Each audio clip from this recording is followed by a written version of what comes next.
never meant to cause you any sorrow.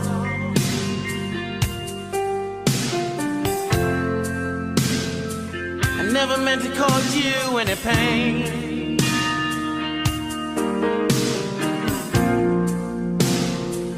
Only wanted one time to see you laughing.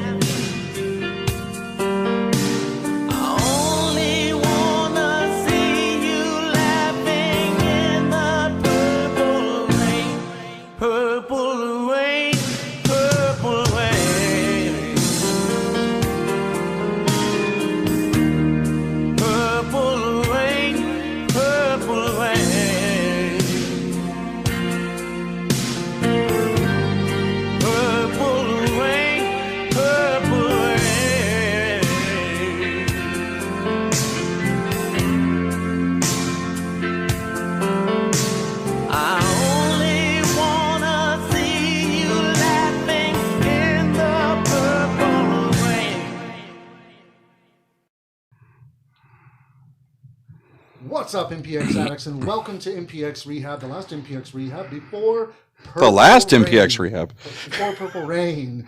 I am your host, the hashtag certified Mark J. Williams, here with my co-host, as always, the voice of the MPX addicts, Kyle Smith. It could very well be our last. We might get canceled. Who knows? Yeah, never know. It's always a crapshoot every time I'm on the mic. Yeah, you've got a live mic. It's entirely possible.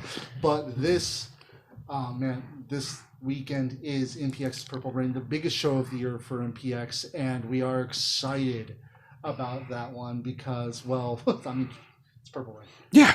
I mean, who wouldn't be excited for this? People who didn't make the show. That is true. They'd still be excited about it. Yeah, they'll still be there. Yeah. It's standing room only, and even then, they're still sold out. I was going to say, and that's about to be sold too. So, last I knew, I think it was 30. That's the last I saw, but it's... That was a couple hours. That was this morning. Yeah, so it's probably gone by now. But yeah, if you don't already have your tickets, sorry. MPXnetwork.com. Yeah, check it out on there. For some people, it may be a better idea because, You annoy me. I mean... Oh, if you get annoyed by the fans, then you're going to hate this weekend. But that doesn't take away from last weekend where MPX is... Thunder. Lightning. No, thunder. Lightning. Thunder comes after lightning. We discussed this every week for the past 3 weeks. Yes, but the order of the shows was Thunder, then Lightning. So is next week Over the Rainbow? It should be. Starring Effie. But that's just an idea for next year, y'all. But yeah, no. I would love that. This year's Lightning set the stage perfectly for MPX Purple Rain as it finished off the prospect tournament to the finals. Hey, my bracket stayed intact so far. Yeah, so far, yeah. It's like not saying nothing. Not going to say anything else. But let's go ahead and talk about the prospect title tournament because the first match of the night was Mikey B versus Gabe Wilder. My pick. Yep. The rugged's still there. And he is, yeah. He won that match, but the match itself was honestly... Mikey gets better and better every time we see him. And, does. I mean, it originally, granted, it's still kind of early, but it was... Rookie of the Year was Reds to win. Like, there was no one that was going to take it from him. And Mikey's making a very strong case that he needs to be considered. Honestly, to be perfectly honest, if it had been... Mikey that went forward and Mikey took this all the way to the Prospect Championship. That's what got leg up last year. So, oh, look at you. The thing I remember most about this match, other than, again, anytime Gabe or the Mad Prince are in there, the playground's rough. Oh, yeah. And that was one thing that stuck out was, one, Mikey took it and took it well. Yeah. But also Mikey's height on that frog splash. Oh, boy. Yeah. It's beautiful. That frog splash is... I love Tommy Becker, but man, that Mikey B's making a case for one of the best frog splashes. Well, you can look at it this way. Maybe Tommy Becker's the inspiration for all these guys who are coming in, vying to be the most athletic at MPX. Oh, Mikey B's not the most athletic. Settle down. I said vying. Settle. It's Casey and Tommy, 1A, 1B, until the Tommy Becker gets back. Yeah. And then they're, 2 and 3. But it's, Mikey's athleticism was definitely showed here tonight. or Saturday, and it was it was good. Like I said, that is a weird way to climb. The frog splash was just a thing of beauty, and there was a lot of times that part of me was thinking that it was going to go Mikey's way. Yeah. It's beautiful. The way the match was laid out, beautiful booking. The always have that closeness in near fall where, most people, kind of like us, kind of knew what the finals were going to be. Mm-hmm. Like everyone in their mind had an idea. But for them to make both the semifinals almost go either way, it was beautifully done. Yeah, no, it worked out really, really well. Honestly, not to get too far ahead, but the one between the Mad Prince and Kari Wright was intense. Yes, it was. And that was another one that, again, having an idea of where we're going, and for them to do it either way was really cool. Because then again, you also kept throwing out the storyline, oh, what if it's Kari and Gabe? And you're kind of like, yeah, that's not going to happen. But then they made it look like it was going to. And you're like, oh my gosh. Yeah. Like it could have gone. Yeah. It's going to be it's like, but that match with Gabe Wilder, of course, picking up the win, moving on in the tournament to the finals. And given what the finals are, I was really waiting for this match. I'm going to be perfectly honest. This, I try not to, predict too often exactly where things are going to go. Mm-hmm. This has gone exactly how I would want it to go personally. And it's like, as for the finish of it, we'll talk more about that when we get to. Yeah, that's you're way ahead of yourself, sir. But then after that, let's go ahead and talk about the first of two matches between. I've got to say, honestly, the top two teams in the Fatal 4-Way Elimination. That's going to be a whole other argument and dispute coming up when we talk about Purple Rain, too. That's not how that works. It is when you're not thinking when you tell someone something. That is not. Fatal 4-Ways is single pinfall. That's why it's fatal. We'll get to that when we get to Purple Rain. Oh. Alex and Dimitri are in the chat, by the way. But this match, Dimitri and who? Sebastian Envy, Dimitri Alex. We don't care about that. Best Picture, excessive violence, both represented here. I mean, both of them had their partners out there and everything. And this was a director's chair match, which I'll admit was clever, but still kind of felt tacked on. A little bit, and it's also very. And it's nothing. Okay, first of all, Sebastian had a shitty director's chair. Man, it explains his movies, but. Yeah, no, it was having not officially been in one of them. Fuck you. Hey, I was in there in the background. But no, it was one of those things where it's clever because it's the director's chair. He's director, everything like that, and it also made for a cool spot of him having a bad chair and Sky throwing in all the chairs. Yeah. That was so much fun. He threw in all the chairs for Dimitri to use, and even Dimitri looking like, bro, no. That's enough. It's enough. It's enough. Slice this. But no, that's the thing is, I'm looking at this and it is nothing against Sebastian, and I know you're gonna hate me and yell at me later, and that's fine. Right. Oh, because what I'm about to say. This match, granted, everyone probably expects Sky to have the hardcore match. But for Sebastian to have it, we've seen him at The Purge. We've seen him in other things. This isn't necessarily his type of style. Like, he doesn't, even at The Purge, there was no real use of weapons. Like, he's not a weapons guy, which is fine, because he's phenomenal in the ring as he is. Yeah. So to put the chair match on Sebastian, I felt was kind of misbooked a little bit. That is one of the things that made me feel like the stipulation was tacked on last minute. Yeah. Because honestly, it's like it really didn't make a whole lot of sense because it's like if it's a director's chair match, that means that Envy's the one who supposedly suggested it, which means that, but that's not his style. Right, that he's actually going to hit someone with a chair, which he doesn't. So yeah, it's like that's not Sebastian. It's never been Sebastian's style. No. He, doesn't do weapons. He is a pure, wrestling, strong style wrestling, admittedly, but he is a pure wrestling wrestler. Yeah. So I thought it was a little weird. I would have much rather had Schaefer and Sky in the chair match because it would have been a good chair match. This was, it just, again, Sebastian, it's one of those where It's the same as the Purge. Like when he was in the Purge and the match happened, I'm just like, this isn't really Purge worthy. If they had a table that they could break away, they could have had it be the catering table match instead between Sky and Schaefer. Yeah, that would have worked too. But no, obviously, Insert fat joke here. obviously, It's not even that. It's just knowing what happens behind the scenes at movies. but yeah, having Sebastian and Dimitri. First of all, the pairing off I thought was good. Schaefer and Sky, because how many times have we seen the Barely Gentlemen go at each other? Mm-hmm. And then having Sebastian and Dimitri, the pair off was great. Again, just don't know if we should have added the chair stipulation to it. Yeah. Again, clever name, made for a great spot with the broken chair and then all the chairs. Yeah. But yeah, no, it's the match itself was good. The finish actually didn't turn out like I was expecting it to. Oh. It's Of course it didn't for you. I mean, it's like honestly, I was kind of thinking it was going to be more like the last time that Best Picture got into one-on-one matches against their number one contenders' opponents. Yeah. In which the ostensible leaders of each tag team. He's not called leading man for no reason, sir. Yeah, but he's not the director. We've seen him direct his own matches. True. Very true. I mean, isn't that what he did against Vinny? Yeah, he directed that, and wow, what a finish! But no, this match, Much like Transformers 2. it's like it ended with Dimitri picking up the win.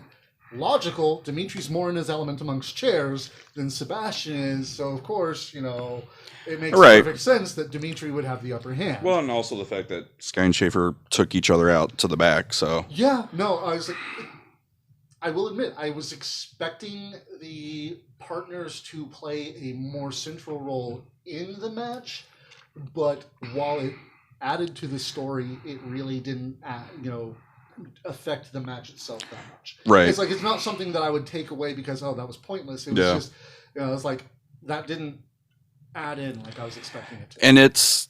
And yeah, we can talk about it later, but I'm going to go ahead and bring it up now. It does bother me a little bit that we've got 4 teams, yet only 2 were featured. And I get Parabellum was booked elsewhere. That's fine. Parabellum was booked Man, elsewhere. could we have got a video, please, or something? Yeah. I mean, and we don't know where Silver and Bane was. If they would have come out a video, something, just because now leading up to Purple Rain, it is like, yeah, it's 4 teams, but really we're only focused on 2. Yeah. So. I'm not gonna Again, how I would have booked. and that's the thing. We don't know. Like, obviously, we knew Parabellum's not there. They're booked elsewhere. But, just we can't have Silver make an appearance like he did the week prior. And it's like, I understand certain problems as to why people weren't there. But, Well, and that's the thing. We don't, every time we say we want to run one show, they're like, no, you don't. You don't get your toys. So, yes, maybe these toys were borrowed by someone else. That's fine.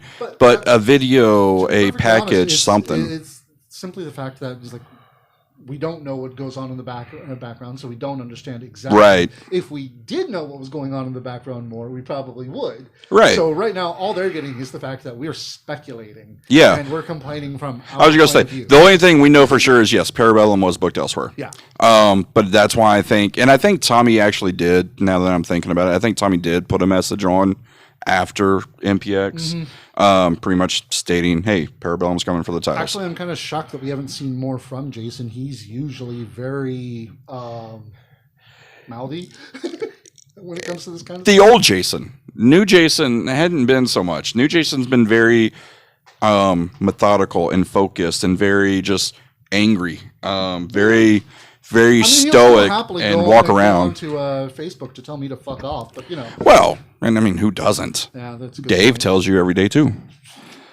He tells me piss off because that's Fuck off, piss off, all the same. We're supposed to clean up our fucking language on the show. God damn. Shit. And now we've lost the family rating on our show.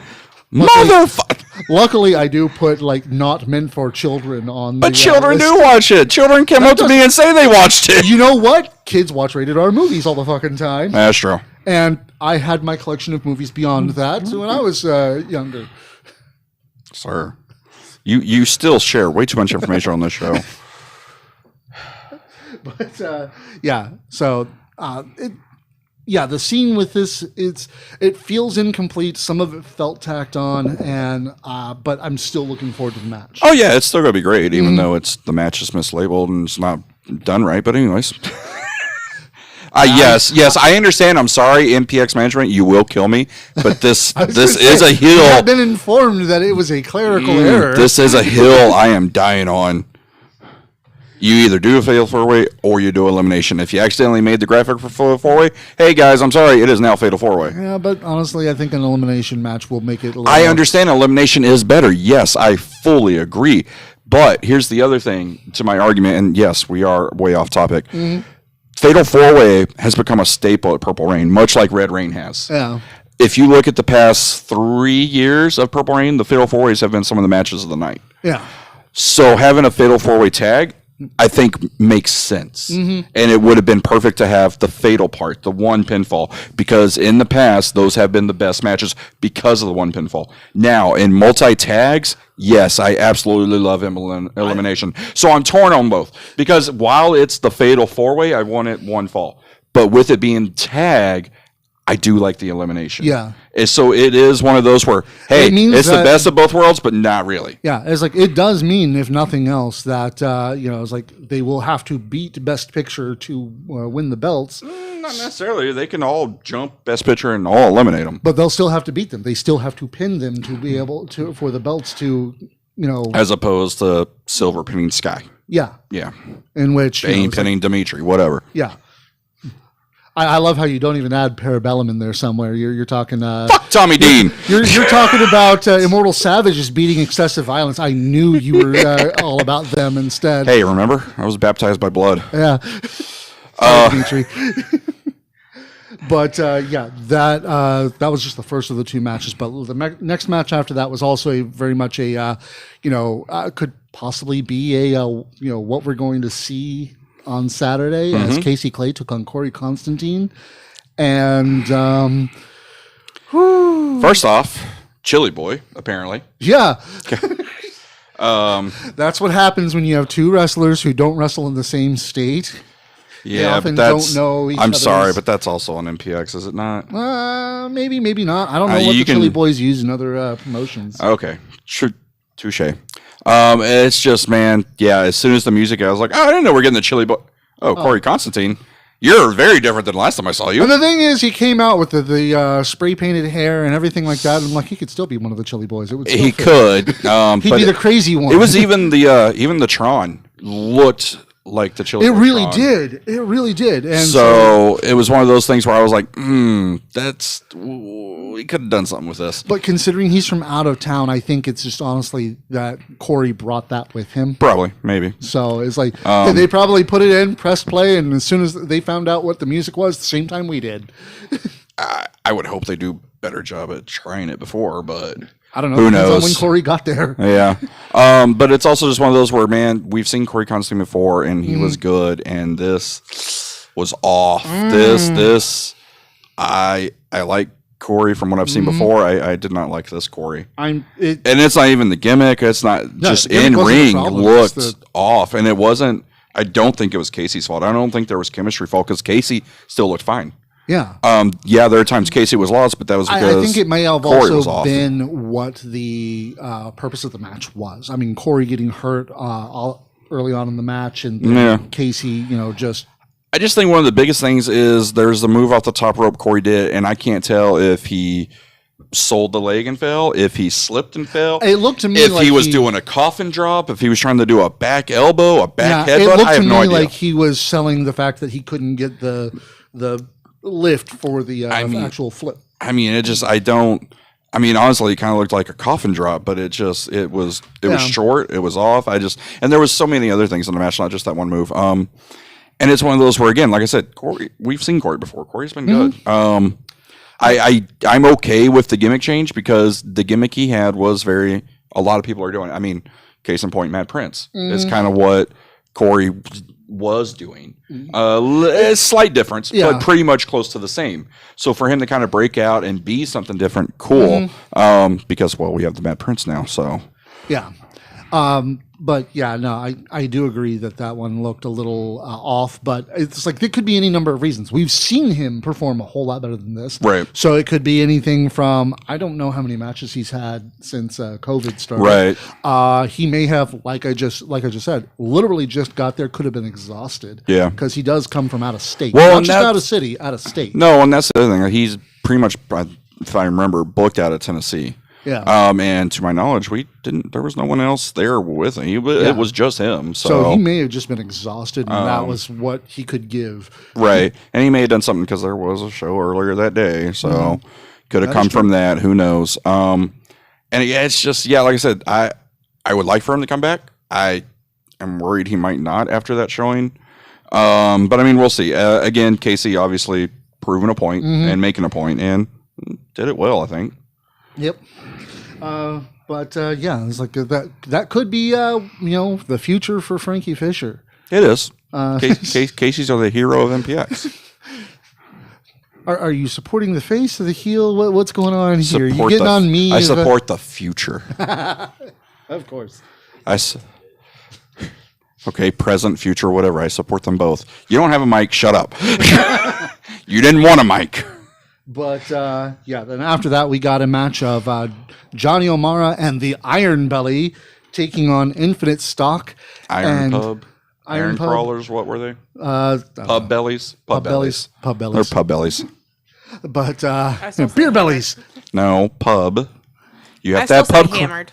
Hammered is my favorite. I will be. Iron Belly and pub crawlers. You have to combine those somehow. You can't just make up names like hammered. If it was hammered, that's Kirby, Iron Belly, and the pub crawlers. That's hammered. That's the stable. Yeah. Okay, fair. Now I want to see that stable, but that's me. Same. I thought we already did, but True. It's not official yet. This match looked a little rough. it did because you've got. I mean, let's be honest. We've got Omara, Zero, and Iron Belly teamed. Now it's just Omara and Iron Belly, and Iron Belly. This is his second tag match. Like tag, not 6-man, whatever. Yeah. Actual tag. And then you got Infinite Stock, who is still very young as a team. The more experienced tag team, yes, but still very young in their tag careers and individual careers. And so you got to look at to the vet Johnny at this. And he to kind of help all the young talents of trying to hold it all together. But like I said, it looked a little rough. Yep. And it was like it. This is also the first time we've seen Noah since that scary incident. Yeah, that's true. So, Noah getting back in. And granted, again, we don't know if Noah was actually hurt or not. Yeah. We just know we didn't see him since that. So, if he's coming off an injury, then that explains something. But it's also Russ. He hadn't been in there in a while. So who knows what happened. Red has been all over since that. Multiple places, not just MPX. So, it was a little rough. Again, it's inexperienced tag teams is what I really kind of chalk it up to. Yeah. Not that it's bad. That hasn't been a tag team before, right? Versus a tag team that's both ostensibly still kind of not full rookies, but still kind of green. Yeah. Because I mean it's no offense to Noah because everyone knows I do like Noah even though I'm kind of hard on him. It's Red is kind of surpassed him as well. I think that's simply because Red has been doing more a lot lately on his own. Yeah.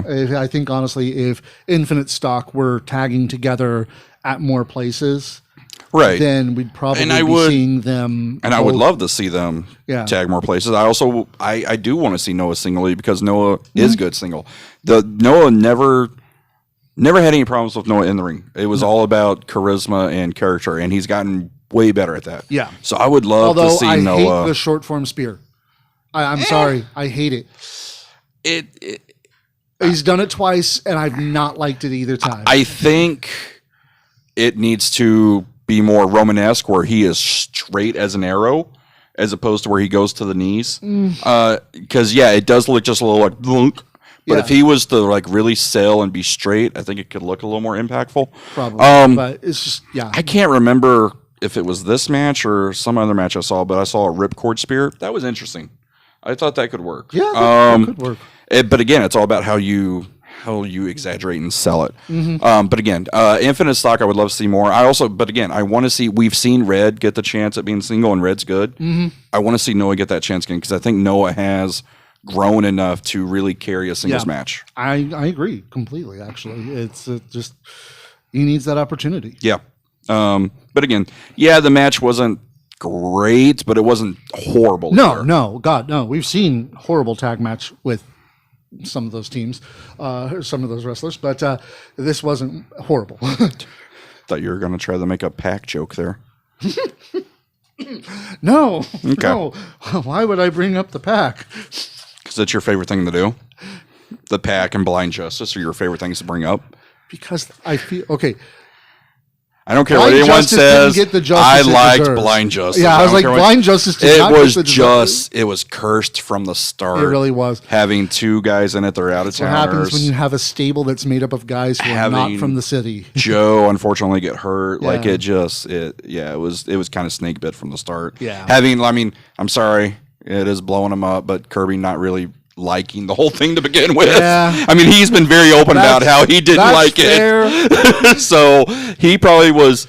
As soon as Joe went down, he goes, all right, good, we're getting rid of it. I'll be honest, that was like when Civil Disorder came out, that was actually my number one worry. Like, is this going to be the Pack or Blind Justice again? Right. Or are we getting an actual stable here? And they've proven to be an actual stable. Yeah, we've got a stable that is trying to make noise as one of the best stables ever.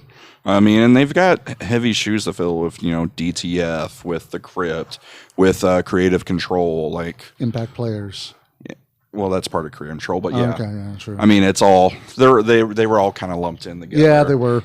So because you had the Impact Players and Jamie, but then you had Creative Richard, Control was Fox, kind of corporate and the ministry. McKenzies. Yeah, exactly. It was the corporation and corporate ministry combining when you had the Impact Players and Creative Control. So Yeah. that was a good way to put that.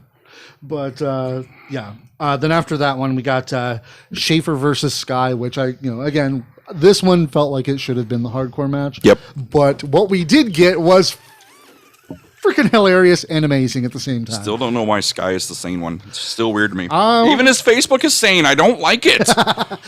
I told you he'd come back more focused. Girl, he is going to murder you. I know. That's the fun of it. Yeah. He's going to murder you. Oh, and Dimitri, before we went on the air, he said the C word. Controversy? Yeah, I said it was controversial. Nope. Yeah, that's all I said. C-O-M is what it starts with. C-O-N. Controversy. C-O-M is what it starts with, and you said it. So I can already hear that chair XV. whistling. Now you got both XV coming at you. We're getting ICBCs, intercontinental ballistic chairs. Yep. Nice try though.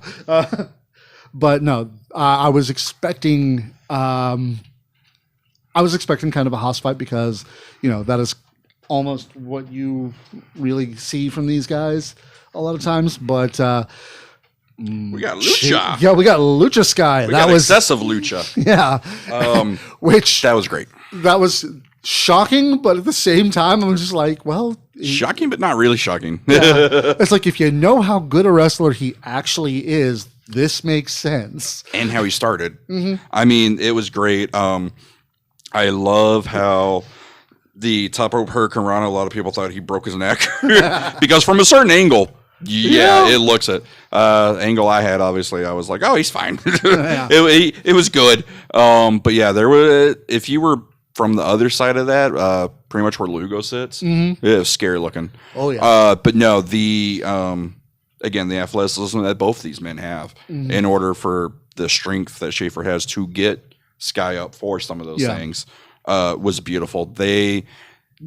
We've seen this, and again, like you said, we've seen this match before, and we've seen them kind of hoss it out, and they decided to go something different, and it was amazing. It worked. It was very good. And again, like you said, I mean, okay, when we get split tag teams in individual matches, when you see the outcome of the first one, you kind of, sadly, if you watch wrestling enough, overthink wrestling like we do, what the second outcome's going to be. And yet, for some reason, they still tolerate our asses.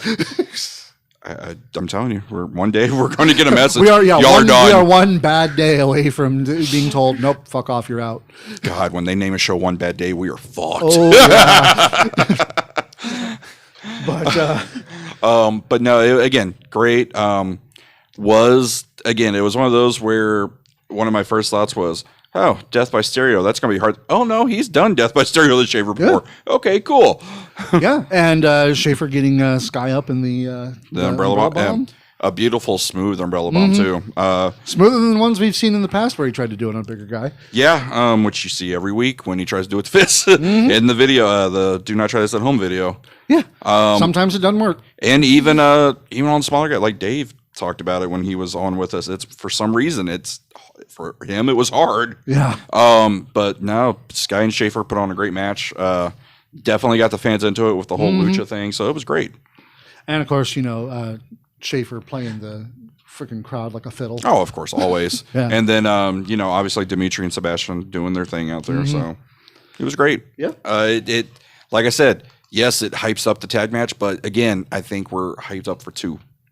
Yeah. Like the Immortal Savages really and Parabellum are kind of side afterthoughts now. It really does kind of make it feel like the other 2 teams are tacked on. And Tommy definitely tacked himself on. I want a match. Okay, fine. Here you go. Like that's the first time that's happened in it MPX. It is not. The very first time ever. How dare he set that standard? That is not how MPX runs. When Jamie Aller was in control, he would let that happen all the time. No, he wouldn't. But if it was somebody he liked, he would. No, he doesn't like a lot of people, so hence why it didn't happen. He didn't like a lot of people. Yeah. But then after that, we got the other semifinal match for the Prospect Championship tournament of Kari Wright versus the Mad Prince, with the Mad Prince playing up the Reincarnation of Excellence, sir. Yeah, I don't care. That name is great. And it was written down, and Cody said it, so therefore you have to say it. It's the Reincarnation of Excellence. I haven't said it for anybody else. What makes you think I'm going to say it for the coattail rider? Well, I said it for the record. Oh, now we're changing. Oh, no. You heard me on the they're show. both coattail I apologized to Gabe. I apologized in public to Gabe Wilder. He's not the coattail rider. I mean, Kari Wright can't even cheat right. No, I'm dude. No. Except for the Kofi Kingston is going to kill you. Except for the wonky looking finish, this match was actually really good. This is the one where he rolled over too much, and then the ref still can't. Yeah, and again, that's. And the thing is, that's not even the first time that kind of thing happened. I can't remember what match it was, but there was Bambi and Travis both had the same issue pretty much. One counted too much, one counted too little. Right. Yeah. And it was, again, it's one of those things where, yes, it's the finish, and the ref can't look stupid, but he still has to do the finish properly. That is one thing I don't think a lot of people realize about the refs is they were put in horrible positions like that. Where immediately you heard the crowd will shit all over both. And let's be honest, we've said it several times. Travis and Bambi are 2 of the best refs in Texas. And it's like when we do give them a shit, usually it's in character because we don't actually mean it because we understand their situation. Except for Bambi's love for the Patriots. Fuck off, yeah, Bambi. Fuck off. That's why I keep giving him shit about being paid off. I don't think he's paid off anymore, though.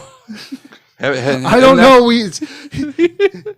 When he's involved in a match with civil disorder, they tend to win. So maybe that's just because civil disorder is good, sir. No. They have the Prime title. They have the MPX title. Casey paid him off as well. The Reincarnation of Excellence. The Rugged. Civil disorder is good. But But the match itself, except for the wonky look of the finish, the match was amazing. There was also, and again, I think they pulled it off, but let's be honest, Kari started working the other leg and was going after the wrong leg. But I think they did do it to where he did both, so it looks like Matt Prince has 2 injured knees. Yeah, I was going to say, it's like there's that, and there's also the fact that was after they pulled off it's real easy to know which leg to go after when they're wearing a brace. Well, it's also easy for Matt Prince in general. One is purple, one is black. Oh, hey, Jamie Aller just joined. Oh, shit. Hi, Jamie. I miss you. Of course you do. I talked about you like 5 minutes ago. Yeah. Said I need you back. Jamie says, good to see Jay still sucking the value out of this live stream. Yes! See? I missed him. I miss you too, Jamie. I miss you too. But no, again, like I said, I think they did. I think when Silver Door Sword came out to beat up Matt Prince, they did cover well by just attacking both knees and both legs. So in the kendo stick, which from our angle looked amazing. From what I heard, other angle not so much, but our angle looked great. So I love, like I said, I love the storyline and the thing we're going with of Matt Prince has an injured knee the whole tournament going into this. It's very reminiscent of Bret Hart 94 King of the Ring, where he was on an injured leg the entire time trying to get to the king. Yeah. So again, Gabe and Matt Prince they're going to kill it. So they it's are. Gonna be great. They absolutely are. Just like if I have any problem with it, it's the fact that it just. I think either it went on too long. It should have been just destroy him, leave him in the ring and walk out. Yeah, I know what you're gonna say, and it's not. That doesn't bother me because I don't think it bothers makes me sense. because there's so much that is involved with civil disorder. The fact that nobody else came out to Who else is gonna come out though? Let's see. Well, Cody's no. going after Exodus, But that there's could a have led into that reason. match. Well, yeah, but we weren't ready for that match, were we? That is Okay. Like I said, I get when you said it, I understand where you're coming from, but it doesn't make sense. Like they're not going. Mad Prince, with the exception of Sky, is the only other ally he has technically, and Sky's already been kind of laid out. But at the same time, like I said, I'm not even looking for specific allies of the Mad Prince. I'm just talking. It's like there's enough people with problems with civil disorder. I mean, Mikey B just got he was still recouping from earlier. And that's one person. Now, if Mikey B comes out with a chair, okay, maybe. But Mikey B just by himself, no, they're going to obliterate him. I was like, even if it was just one person who came out with a chair at that point, I think I was fine with it given the reason the main event wins. It's like your mileage may vary, your opinion is your own and everything like that. Well, my that opinion's was my problem right. with it. Jamie will tell you my opinion's right. But no, not necessarily. Sometimes he'll say you're being stupid too. No, I know. That's one of the best things. That's why I like him, is he's always blunt with me. But no, given what happens at the end of the main event, it made more sense to save that for the end. Having them run out both times, that's too much. But that's the thing. You had civil disorder already run out both That's times. why you let things play out. Yeah. It's like, honestly, if it had just been Gabe beating up on Tommy and that was it, that would be one thing. But civil disorder is a unit. And then they come out later and do the same thing. Because they were in the match. Yeah, but they don't. Nobody comes out to help Tommy the first time, but the second time. Because no one likes the Mad Prince. He's crazy. He's cuckoo. You are stretching so far to try and justify you're it. really trying to make a point, and it's not a good point. Because I have a point. I don't think so. Your lack thereof is actually what's more aggravating. But but after that match, we actually got a really, really good match of Dave Sagan, the fucking living legend, taking on Mr. Legs. Yeah, and it's one of those where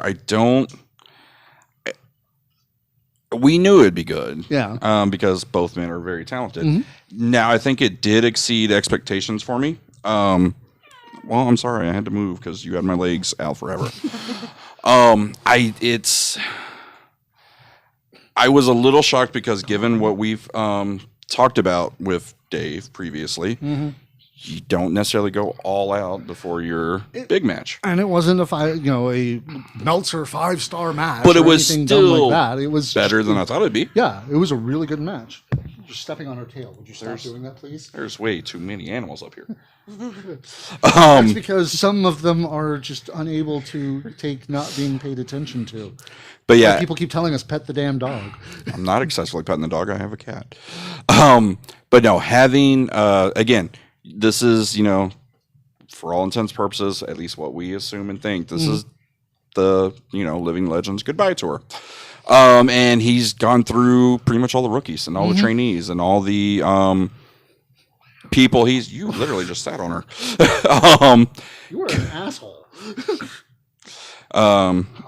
Going through I am so fucking distracted right now.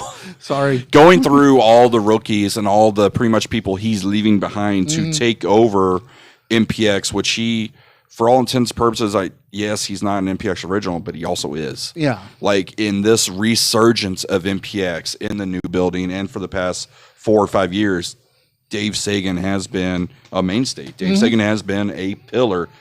You're okay. Even though we don't really mention him as a pillar, he is. Yeah. He's done any and everything. He's helped a lot of the trainees. So for him to go out this way, and assuming he goes out this way, it's we great. don't even know if he's actually going to lose on Saturday. Yeah, we really don't.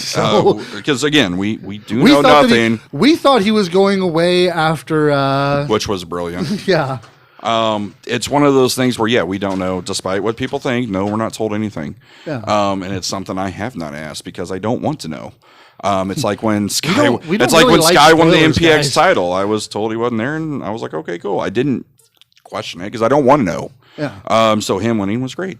But that's the thing is, say this is it. I think there's no better ending than to, like I said, leave the trainees at least working with one of the best ones we've had here. Yeah. And again, we both have praised and sucked his dick so much about how great he is in the ring and characters. And let's be honest, we have. No, you're not wrong. We have. Dave has always been one of our favorites in the fact of his character work, his gimmicks, and like His in-ring work. His in-ring work, and like he pointed out when he interrupted our show and sprayed water all over you. And you. I don't know what he's talking about. I was dry. He just took my mic and said, please go away. Sure, He said please too, by the way. Of how it's stories. And that's, if he unfortunately does leave, that is what we're going to be losing a lot of. We're losing that story. We're losing that art of wrestling. But again, the match he had with Legs, because like he even in the 2 weeks he had to sell the match. He made it such to be like, look, I didn't think Legs was that great and blah, blah, blah. And now I'm in the ring with him. And then, even on our show, he's like, the Legs got way better. I mean, I thought it was great. And it was all great to see Legs because we haven't seen Legs in a while. Yeah. And he hasn't missed a beat, Randy did look better from his suspension. He's a little smaller. The leg guitar. So that was pretty brilliant. I loved that. That was great. It got broken quickly, but. Yeah. It's like, part of me is like, it's like, it makes perfect sense, but another part of me is like, no. Yeah. But it's definitely set up for what's going to be a hell of a match next week. And part of me loves that it's in Red Rain, and part of me also hates it. So, and we'll talk about that later. But again, like I said, it's great to see Legs back. So. Oh, yeah. But Dave, of course, walking away with the win on this one. Of course. He's the fucking living legend. He's the living legend. He just beat all the rookies, and now he's about to beat Tatum. So. We'll see on that one because it's Red Rain. And see, like I said, we'll talk about it later because I don't know I how, like and I hate. I don't know how red this is going to get, except for maybe the chests. That's exactly what I was going to get to later. I hate that it's in Red Rain because I do worry that it's not going to be as violent as Red Rain should be. But then part of me believes, one, we know Dave, and we've seen Philly Dave and Ultraviolent Dave in MPX before, and it has been very violent. The only thing is we necessarily haven't seen Tatum in that. Yeah, haven't even seen Tatum wrestle in a bit. So, I mean, no, I know he's been wrestling. He's been wrestling elsewhere. No, remember Dave tried to kill him. He hadn't worked. Don't say that. MPX universe, sir. We're not an alternate universe. No. You see, he's going out and he's taking on lesser talent from other places so that he can. I will argue that. Don't fucking talk about Charlie Tiger like that. That guy, that kid is a star. I didn't know who he was actually taking on. That I like that kid a lot. I'm looking forward somehow to finding that match and watching it because I think it's going to be good. But no, again, it's. I love that it's Red Rain because I do think the animosity and the build and the story is there for it. I do just worry a little bit about the history of Red Rain, and this might be the lesser violent Red Rain we get. Well, I mean, it's like okay, last year's Red Rain didn't get all that bloody. It didn't. Yeah. I mean, we were in COVID, so we couldn't have blood, but it was very violent. Yeah. And it's like, so I think they could still pull it off because it's like, it's not so much. Well, that's the thing. I'm not asking. Okay, let me rephrase that. It doesn't have to be blood. You can have a great hardcore match without blood. I do worry, like I said, not knowing how Tatum works in matches like this. I think Tatum, having worked with Dave as long as he has and everything like that, I think Tatum's ready to take it to the limit. Yeah. I mean, I guess we'll see. Yeah. I'm looking forward to that. But then after that, we had the main event. Kirby getting his wish of Exodus laying out the worst match he could think of for Kirby to have to deal with before he could take on Exodus Prime. And this is, I think, where you got a little annoyed. Yeah. But Wasn't that annoying. Exodus decided it was going to be a gauntlet match, with the first one being Aaron Emerald, which ended appropriately. What, Kirby just steamrolling? Oh, yeah. That's how he rolls. Yeah. Yeah, it was great. It's again, Aaron's still very young in his career, his gimmick, his look, his everything in wrestling. Yeah. It's one of those where it's trying to really, really careful here. Mm-hmm. I do feel Aaron would have benefited more of not being put into the spotlight so soon. Maybe just kind of not necessarily train a little more, because he is okay. Yeah. It's not necessarily that's the part. I feel there should have been more thought to the character, the gimmick, some move sets. Like, I do feel there should have been a little more thought process to it. Honestly, I think, it's like of the three of them, Mikey was very obviously the one with the superstar level, talent to break out, the breakout level talent. Can't make a pop culture reference in there about him being a superstar and stuff like that. No. I mean, just saying. I thought you were good at stuff like that. I am. I say that for mainline. I'm trying to be, quote unquote, serious here. Yeah, Asshole. Mikey B obviously is very much like Casey and Noah. Mm-hmm. Just he went into training and he was already athletic as fuck. Iron Belly, very solid wrestler, good form, good good basis and everything like that. And the basis and footwork's a little. It's good. I wouldn't say that's his. Iron Belly's strongest selling suit is, it's the character. I wouldn't necessarily. It's his in-ring work. To me, when I look at these three, it is Mikey had the in-ring work and the character and the charisma. He just needed a little something extra, and I still can't. It's one of those things where he's missing something, and I can't figure it out. And it does bother me. He hasn't hit that light bulb moment that Ryan and Tatum have hit. And with Iron Belly, it literally his character is great. In-ring work is good enough to do stuff, and it's good. Because let's be honest, because he's also your friend, and we've talked to him, and you know him. And he knows I'm honest. Well, no, I'm not saying that. It's when going into this, same as if me and you were to go in the train and go into this, we're not looking to be the guy at MPX. We're not looking for the titles and the main event and be the Mr. MPX. No, we're going into it to look, hey, look, we just want to work a couple tags, a couple of singles, maybe be a featured character here and there. Yeah. So I think for that purpose, what he has in ring works fine. Yeah. Now with Aaron Emerald being as young as he is, I think he has that mindset of a Casey, a Noah, a Red, a Tatum, and a Mikey of where I want to be in the main event. I want to be the guy. I want to do this. I want to do that. And I feel he's going too fast. He needs to take a deeper look into, okay, what do I want this to be? How do I do this? I need to learn a couple more moves. He's trying to run before he can walk. That it does feel like that a little bit, but honestly, I think Aaron also would have benefited from being, how do I put this? A constant in the lower card. Yeah. Again, and I feel it is a little. As like you've got those. It's like, I mean, even with Tatum would pop up again and again and again and again, and he would lose damn near every match until he got matched up with Menage a Trois, and suddenly the light bulb came on and he broke out. Yeah. So it's like it's. I think Aaron would benefit from that. The pre-show matches, the working a lot with guys who are veterans and things like that. I think give him the experience he needs. I think working with veterans like he did with Kirby, let's be honest, even though Kirby beat the shit out of him, it is a learning experience that's going to help him. Yeah. And it's not just beating the shit out of him to do it just to do it. No, trust me, I saw that Sunday with Kirby.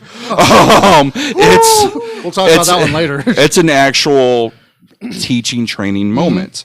I do agree. I think having Aaron fight, he's not here obviously, but Dave Sagan, Jason Silver, Sky, Kirby, even some of the younger vets, Tatum, Ryan, Tommy, even a Red. I think he could learn from those. Well, he has fought Red. And, well, you know what I mean. Like, maybe more, like you said, lower card stuff like that. Yeah. I do think that I also, like I said, use the addicts page. That's to every wrestler, not just Aaron. Yeah. Use the addicts page. Work on the work addicts on promos. The Work addicts on page is there for you to work on your promos, whether it's written, whether it's filmed, or anything like that. Just It's one thing. It's a tool you have to make yourself better. It's one thing I love about Tommy. He's constantly posting in the addicts page. Tommy Dean.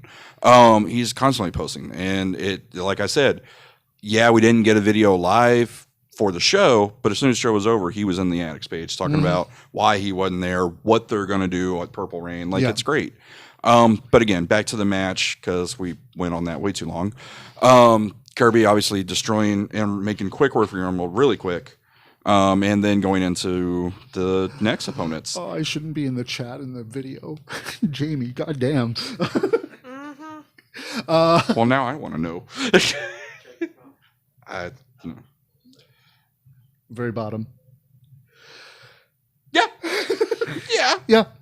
That the one before that, before the dark matches, Kwame. Yeah, that's what truly it is. We just can't say that. But yeah, then after that, of course, Exodus brought out and told him, it's like, your next one is a handicap match, and we got the Mayhem Mafia, which Mr. Mayhem versus the Mayhem Mafia, this is one of those things that I've been kind of looking forward to. Yes. And I will say, I'm just going to like screech to a halt real quick. I'm going to say one thing. Do not touch the fucking wrestlers. Pure and simple. You stay on your side of the fucking guardrail. They hate us even more now. I don't get it. I know. Especially with they know who they are, and no, I'm not going to extrapolate beyond that. I don't fucking care. Do not touch the fucking wrestlers. Unless you are in the show, do not.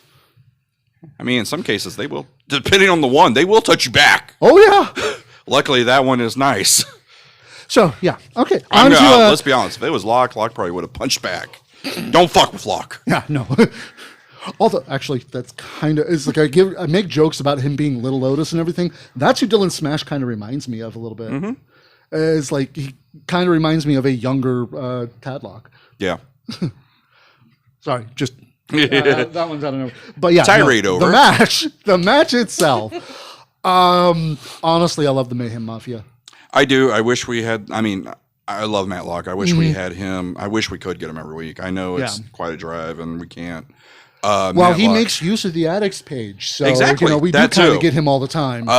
Again, one of those. Use the addicts page. Locke is. I was kind of. I was when it happened. Smash? Yeah. Well, Smash. I like Smash too. I would like to have Locke as in Mad Locke. Right. Yeah. I would love to have all three Mayhem Mafia come in as a unit. I think that'd be really cool. Yeah. But with Matlock, man, when it first happened, when they first came out, I go, I think it was you, Eileen. I go, he's not going to kick Kirby as hard as he did Red. I was wrong. Oh yeah. Matlock does not give a fuck who he's in the ring with. He will destroy you. That's it. Like I thought he just hated Red, and that was like a very like oh hey, I hate this one, so I'm going to kill him harder. Yeah. No, that's just apparently Locke in general. No. Locke just doesn't give a fuck, and I love it. But this part of the match was, it made Kirby work. It did, regardless of it's like whatever. It's like Kirby was working his ass off in this one. Yes, he was, and I mean, well, Kirby always does. Let's be honest, but yeah, he was tired after this one. It was one of those where I don't think Kirby's been in that type of situation in a very, very, very long time. Yeah, probably since the Team Fisher feud. I don't think he's been kind of ganged up on like that before. Yeah. So it was good, great, solid match again. 3 great workers. Would like to see Dylan more. It's one of those where we've only seen him twice, I believe, 3 times. So 2 or 3 times now. Yeah, we've seen him single, and then I think we've seen him with Locke twice. I think this actually is 4. Okay. Either way, I'd have to go back through my notes, and I ain't taking that time. No, it's fine. The point is, I want him more. I want Locke more. I would love to have them as a unit. I think it's great. But yeah, Kirby obviously continuing to get the win. And then here is where my issue comes in. Yep, because then Exodus Prime comes in, hits Kirby from behind as he's celebrating. Well, that's not my issue, but what happens? He's celebrating his victory, and then reveals that the final bit of the gauntlet match is Exodus himself. And I just... Yep, and this is where you had a problem. Yeah, and I still do, even though it's been explained to me, because I totally understand what happened to have this happen. But my only thing with this is, Exodus puts himself in the match. I don't like it because, well, say Kirby wins the final one, Kirby's got to fight him later. So now you just have them fight literally the week before they have the big match. Number one. Number two, yes, Exodus attacks him from behind, lays him out, literally, and you have all of Silver Sword come out and beat him down. Okay, cool. Here's where your issue is because people will save Kirby. Well, if you look at the people that saved him, it's his sons. It's the trainees. They were saving Dad. Yeah. But there was only 2 of them. And so you took 4 people, 4 came out. Yeah. So you had 4 rookies, each take a member. They took Gabe and Kari. So that's 2 because Brooks wasn't there.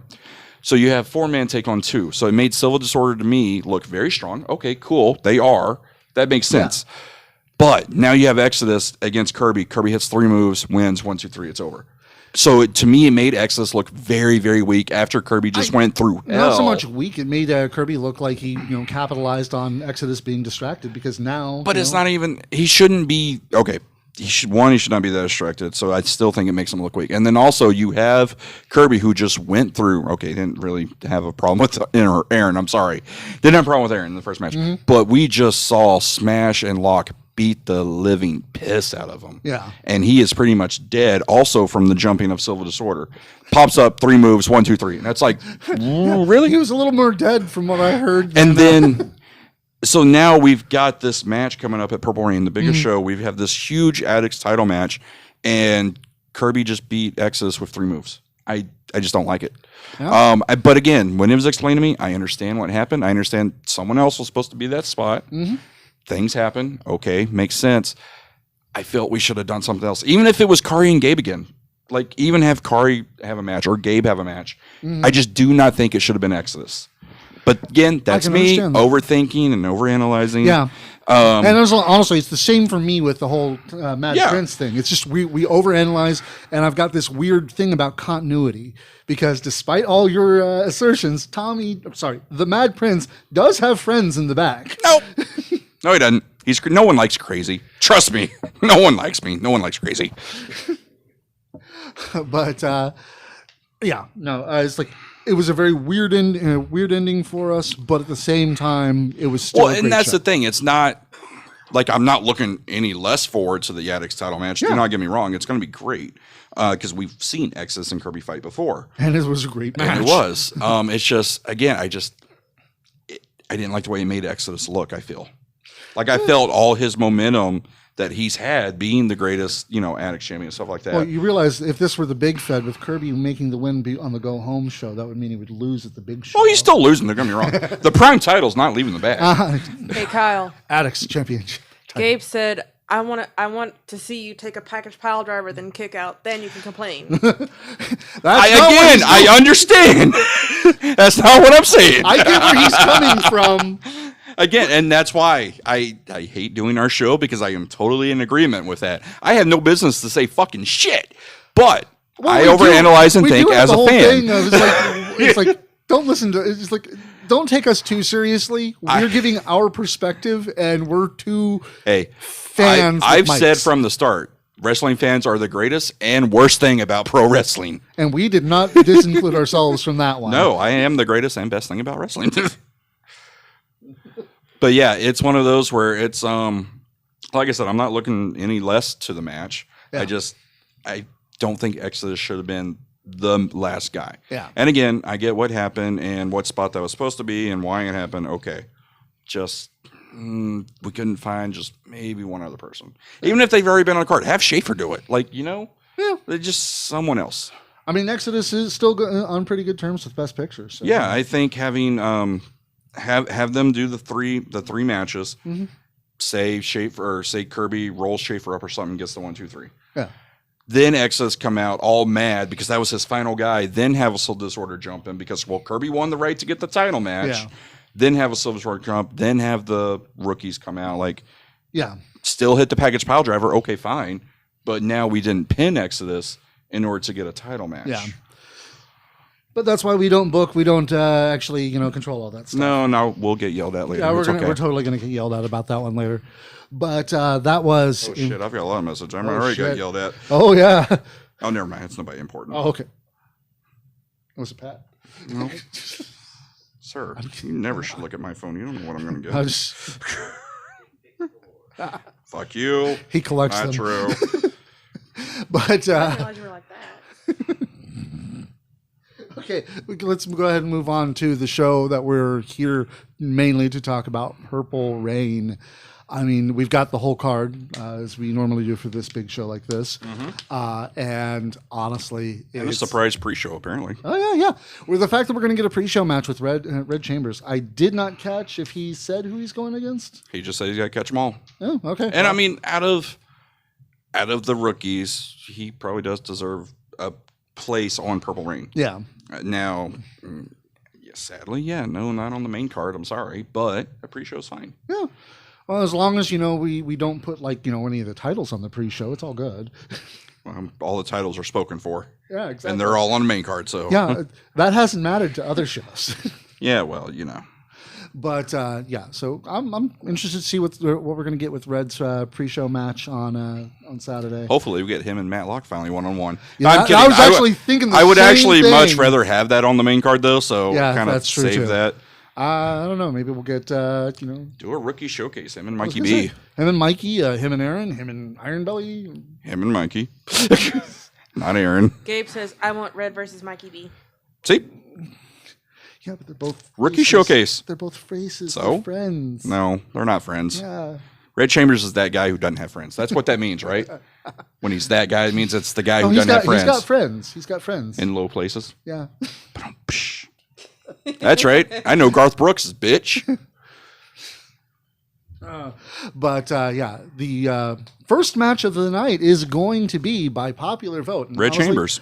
On the main show. Yeah, this is another thing I have an argument with. But go on. Yeah, no, I actually disagree with it. In my opinion, I made my vote, but I didn't. Did you vote what I voted? What did you vote?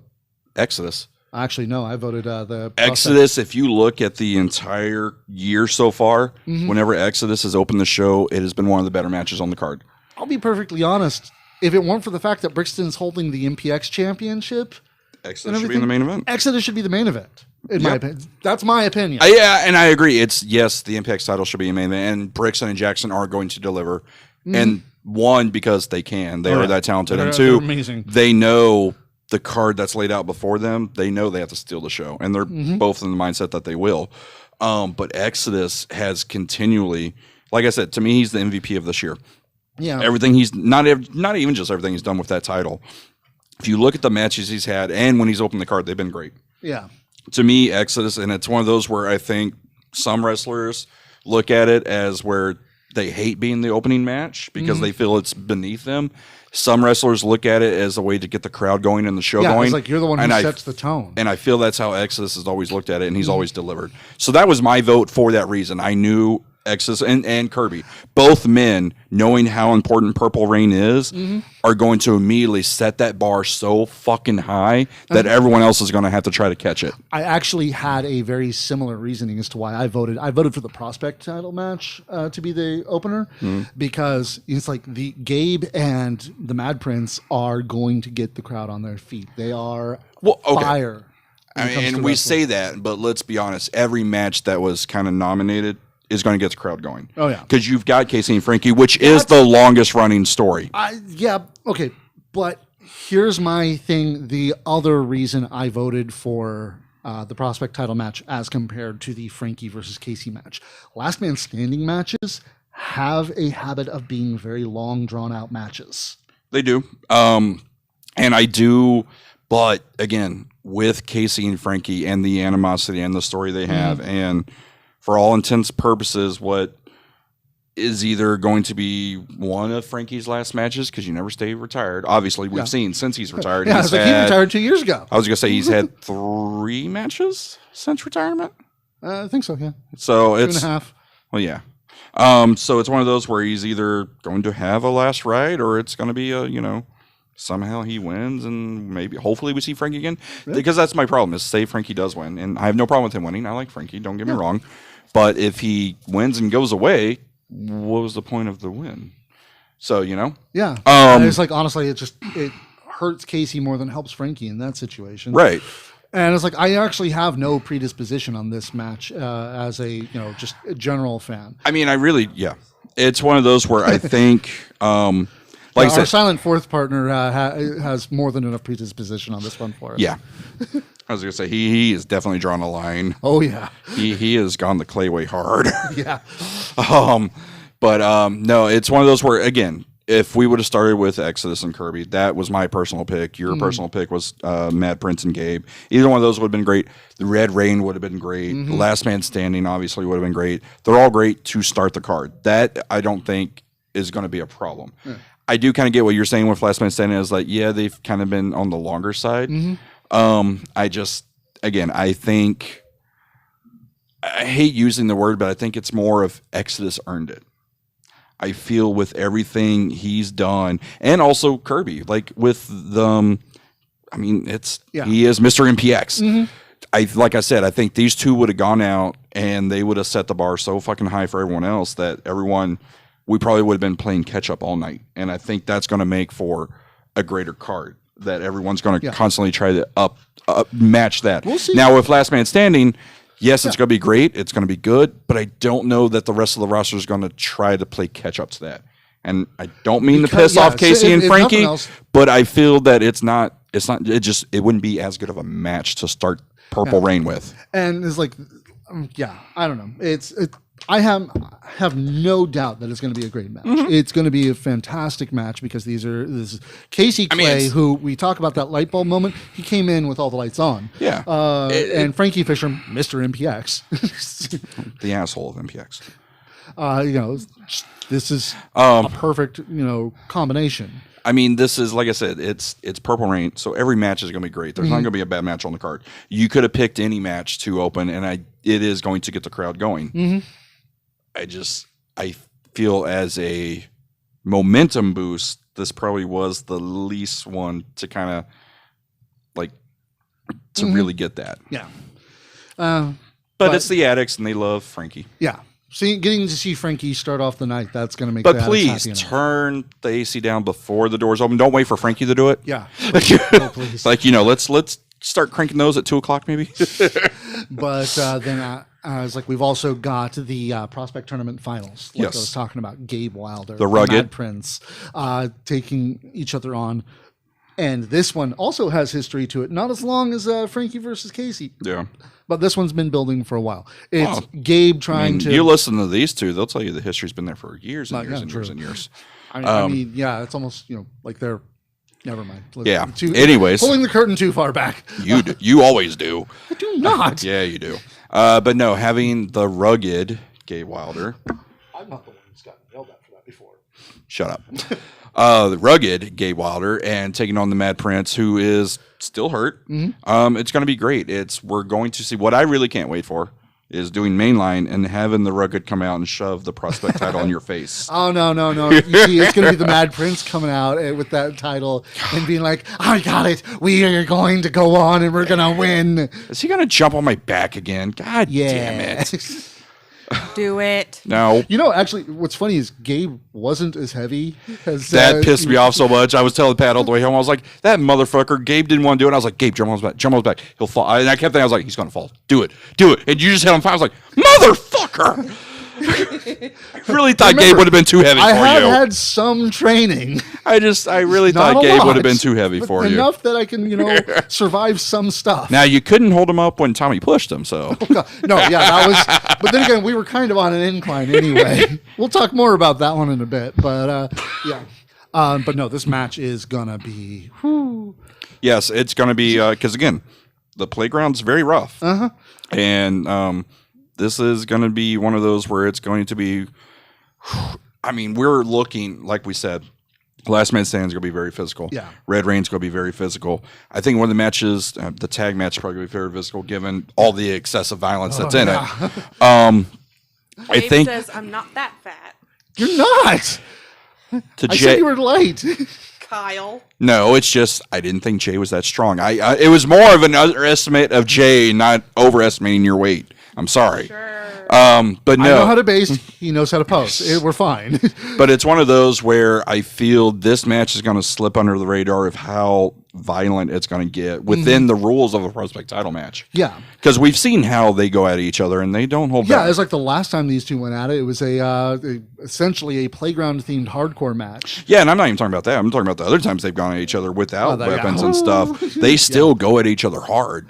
Given the training that they've had, the fact that these two is like there's strong style, then there's stiff style, and these two are straight up stiff. Yeah. Or at least they make it look very good. Oh yeah. Whew.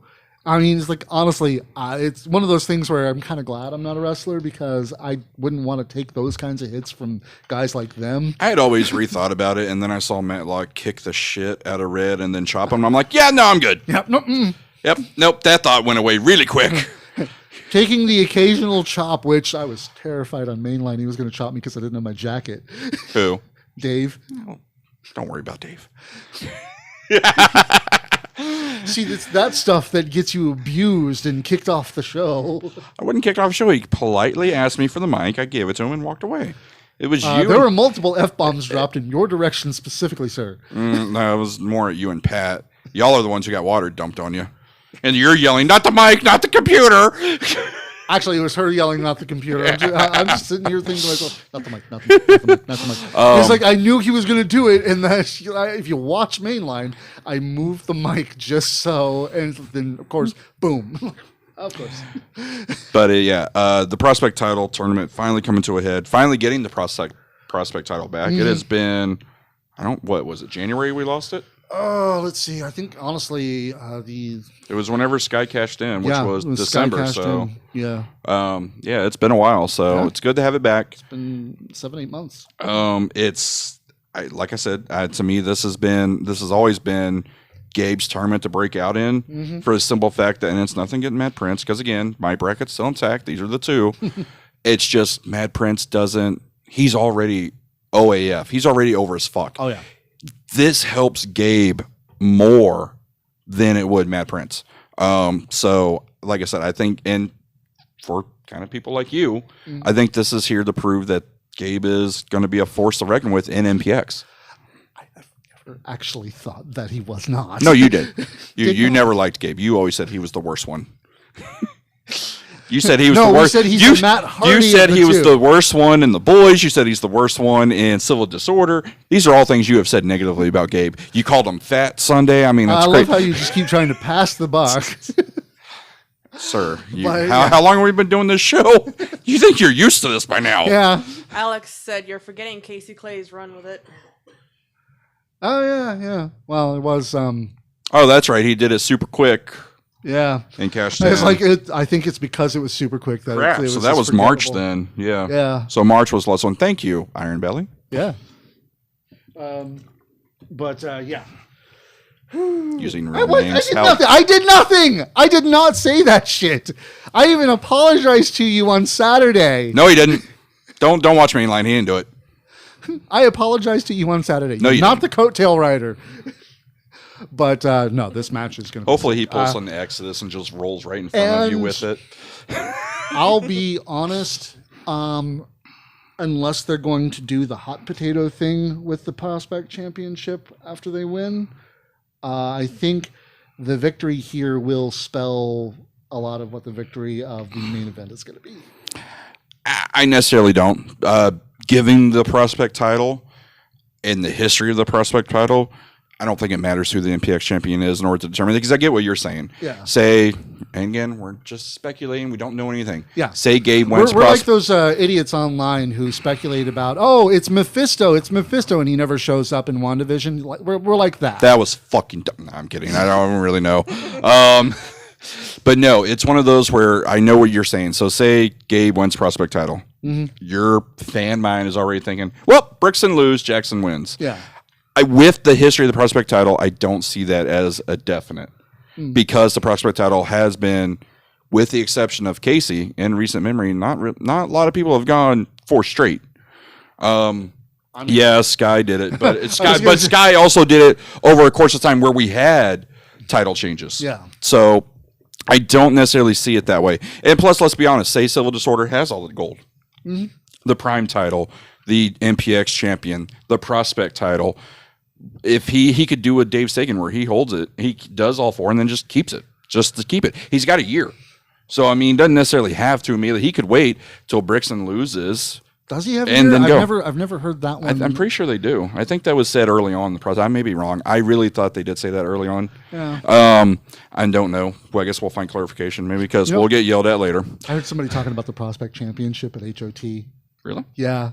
It's like they thought it was a really brilliant idea. It is. The Money in the Bank is actually it's a belt that you have to defend. Yeah. I'm like, yes, it is. It's amazing. Yeah. The Prospect title it really is a brilliant idea. I've loved it from the incarnation. And I love how, because it's one of those where it goes away and you're like, okay, yeah, that was kind of annoying, constantly back and forth, back and forth, back and forth. Finally, someone does it and either wins or loses, whatever. Yeah. And it's one of those where they keep it gone for so long. Like you said, it's been, good 5 months. Okay, cool. It's time to bring it back. It's not constantly always in play. And he's anything but quiet. Say what now? Sorry.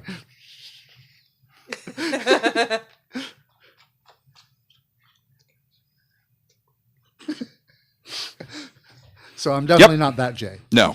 Although I did. I was going to say, and with my fucking mouth, I'm Jay. Yeah, of the two of us. Ever had your asshole looked at by a fat guy in an overcoat? Yeah. And he is the fat guy in the overcoat. So, hey. So I'm Jay and Silent Bob? Yeah, I guess so. Yeah. I would be the dumbass to chase Amy, so I guess. Just watched that last night. Does that fucking make me beautiful. Brody? Oh, you're fucking Holden, man. Don't. Holden? No, you are fucking Ben. You're a tracer. Fucking tracer. Trace a chalk line around your dead fucking body. No, Anyways. I know my luck. I'm fucking Dante. You're not even supposed to be here today. Exactly. Aller said, "See y'all Saturday. Gotta go." Oh shit. Oh yeah. No. That's right. I finally have a good co-host. Oh, hey. Mason From what? Yeah, I was gonna say it's like from one great manager to another. And Mason just showed up. Hey. No. Yeah. Come on. We already got Jamie. We're fine. Yeah. No. You see, we get if Macer's gonna be there, we get. Maybe we'll get Hardakis in the main event again. Fuck that. And The dance card's already full, okay? He comes in and he destroys Brixton, makes a face turn. No, the card's already full. We've only talked about 2 matches. So. I know. Let's see. We've also got the should've wrote it. Fatal 4-Way Elimination Tag Team Championship match. That's not how this works. That's not how that works. But that's what they said. I don't. Oh, come I on. am sorry. It's got to be a clerical error. I'm sorry, It was a MPX clerical management. error. You know what? Yeah. Well, fuck it. Aaron, why'd you fuck up? Yeah. It's all Aaron's fault. Fuck Aaron Emerald. Yeah. He doesn't watch the show anyway. MPX management would not let him touch shit back there, so it is not his fault.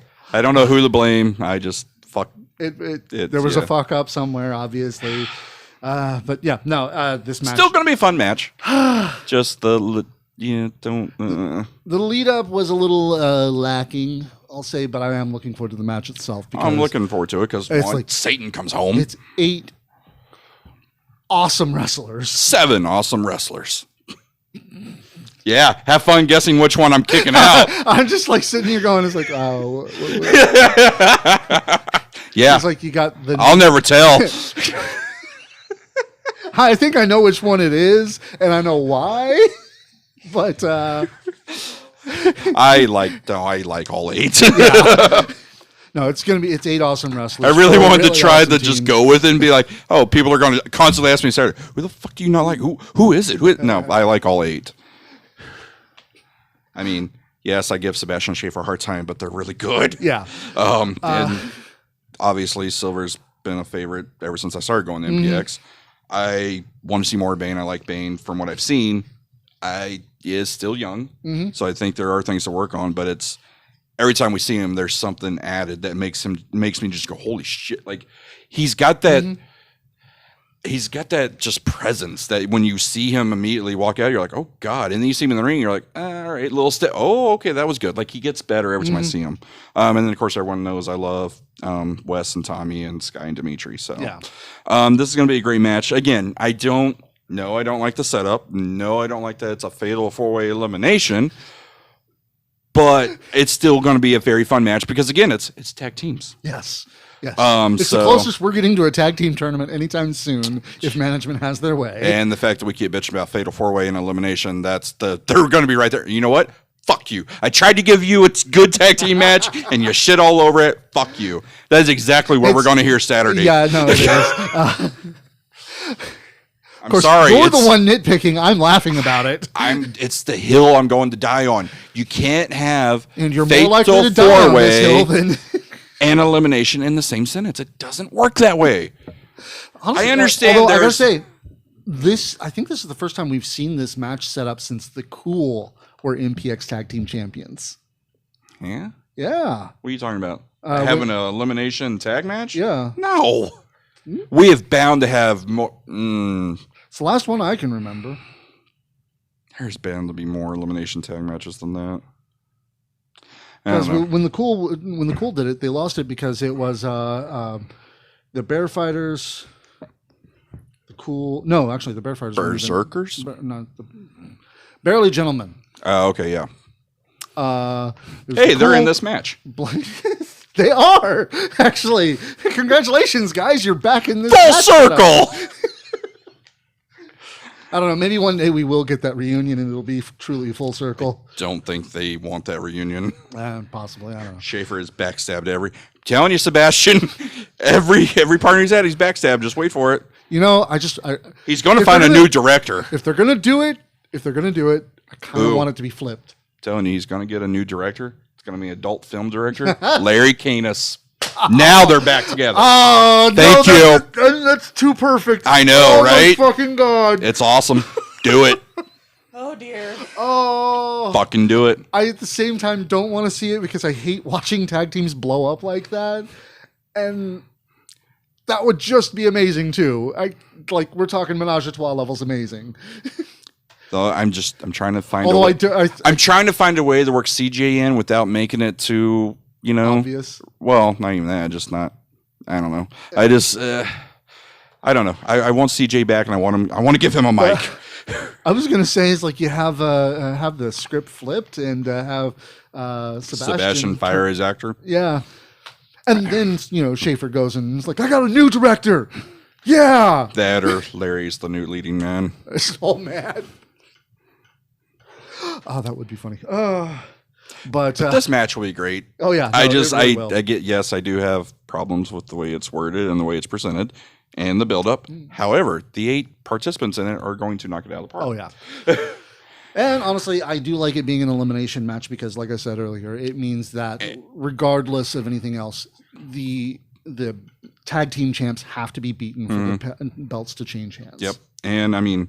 I feel we are downplaying the fact, even though we aren't really downplaying the fact, Satan's home. Oh, yeah. Wesley Crane is returning to MPX. So one of, He actually agreed to this match. He's been. I guess.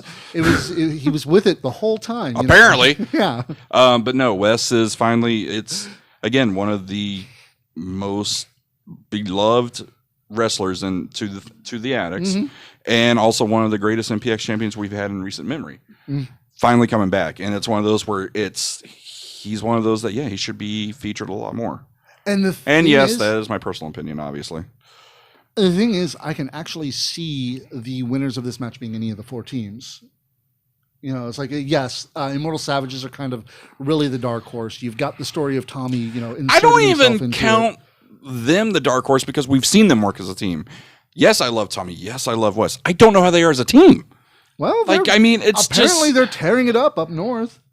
They tore each other up north last week, so they're not. I mean, it's not. Oh, gee, there aren't any other tag teams in this matchup that have ever done that. I don't think Sebastian and Schaefer have ever fought each other. You and your deflections, sir. Is it not true? No, they haven't. But I'm just saying. I know.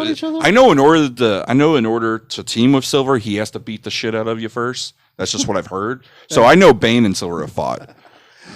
And then, of course, excessive violence. They'll fight whoever the fuck they want. They're fighting right now. Yeah, it's excessive violence.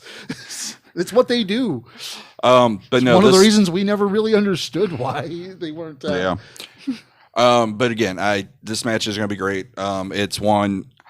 Yeah, I'm looking forward to the entire card. Obviously, personally, yes, I'm very looking forward to this match because it's got some of my favorites in it. So, let's see. We've also got the Red Rain match, which again, I love and hate that it's Red Rain.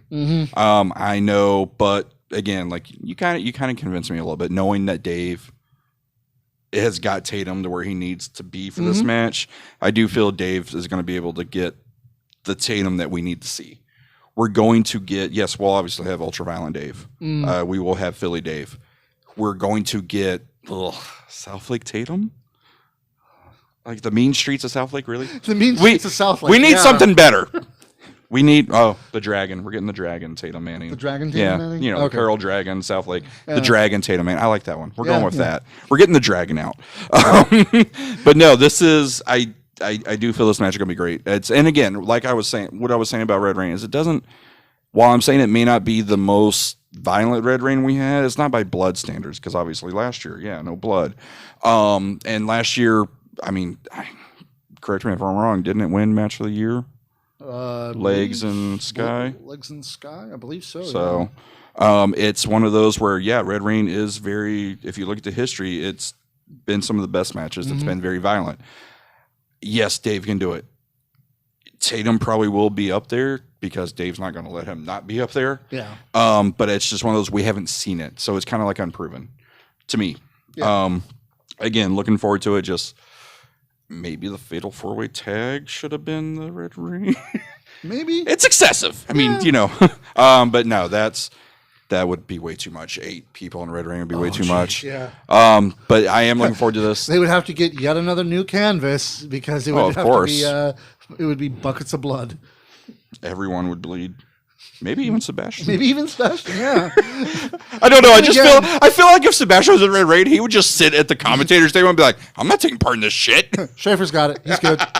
And thus that's why I hired the leading man. Yeah. He's like, and thus leads to the break of the best picture. Because Schaefer's like, the hell are you doing? But no, this match, like we said, Tatum and Dave next to Casey and Frankie and Gabe and Matt Prince probably has the longest, most connected story to it, and also the most animosity built up. So I think it's going to be great. It's, again, like Dave said, it's stories. That's what he does. And the story has been told very well. Because if you watch Mainline, which if you haven't, I understand you may not like us, that's fine. At least watch Dave's part. Because Dave really did set the tone for what this match truly means to him. I wish our old producers still did what he used to do, where he'd pull clips. I was thinking about the other day. I was like, they got us in trouble, but goddamn, some of them were great. Yeah. It's like I miss him. Oh well. Because if nothing else, I think him like splashing us with water would be great on a new intro. Well, someone gifted. Yeah, exactly. But yeah, then we also have the MPX Addicts Championship match. Prime title? Okay, be honest.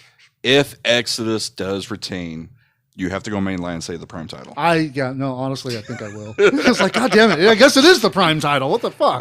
It's one of those where again, like I've said, MPX, to me, Exodus has been the MVP of this year. And it's not necessarily what he's, like I said, it's not what he's done. I feel bad because I was talking up someone else at the beginning of the year. It's like, I expect you to be the wrestler of the year. Not too much pressure, though, man. And then Exodus comes along and just steamrolls Exodus said, fuck you. Yeah. Oh, shit. And he won debut of the year last year, too. So it's one of those where it's, and like I said, it's not just what he's done with the title. It's every match he's had, every promo every time he's gotten on the mic. The little things he does to annoy the addicts, everything he's done is brilliant. Exodus is one of those where, again, like I said, he's going to be gone sooner than we all expect, and it's going to be great, but it's also going to be sad.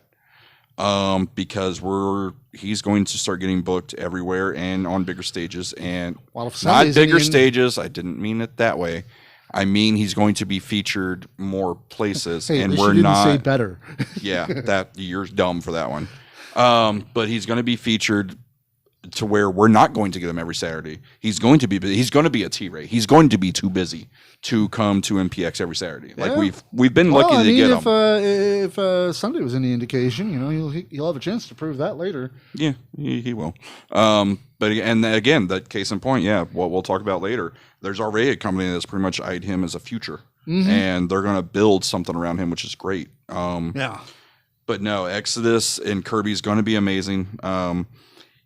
While either way, I'm happy with if Kirby wins and he is the hero to unlock the bag and bring out the Addicts title, yes, that is a phenomenal moment to happen at Purple Rain. It is a Purple Rain moment. Yeah. And I'm ecstatic for it. Now, me personally, I would keep it on Exodus right now. Just because I don't, it is nothing, and again, this is me and my personal opinion. I want the person who takes the Addicts title off of Exodus to either be someone that's kind of newer to build up, or it's going to be someone who truly is kind of unstoppable, like when Remedy comes back. Yeah. Didn't we already have Remedy versus Exodus? Not to my knowledge. Not that I can think of.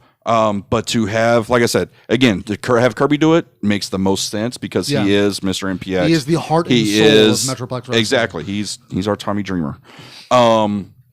It is that great hero moment. But again, it's one of those where... God damn it, now I want to see that match. Dreamer and Kirby? Yeah. That would have been pretty good. I mean, don't get me wrong. I loved the Schaefer versus Dreamer. Sky pinned Tommy Dreamer, sir.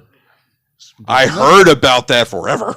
McKenzie. Yeah, McKenzie. It was McKenzie and Dreamer. Yeah. Actually, I think it was three-way. I think Schaefer was involved. I think it was a three-way. I will have to go back. I was not there. I was still in Maine. It was when they first. It was when they first put it up on the network. Dreamer. I watched it. I know Dreamer. I think Dreamer won that one.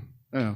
But Sky beat him. Sky versus Sky Dreamer, pinned him. All great matches. But I kind of really want to see Kirby versus Dreamer now. But yeah, Kirby next is going to be great. And like I said, to me, it's either way. I feel these two men are going to try.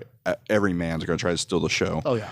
But with it being the Addicts title and with it being Mr. MPX and the MVP of MPX this year, I think this match is, to me right now, if I'm placing bets, this is match of the night for me.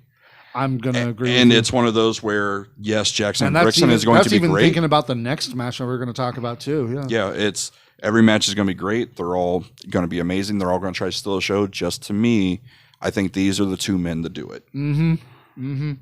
It's like we've talked about how my favorite matches have been for a long while.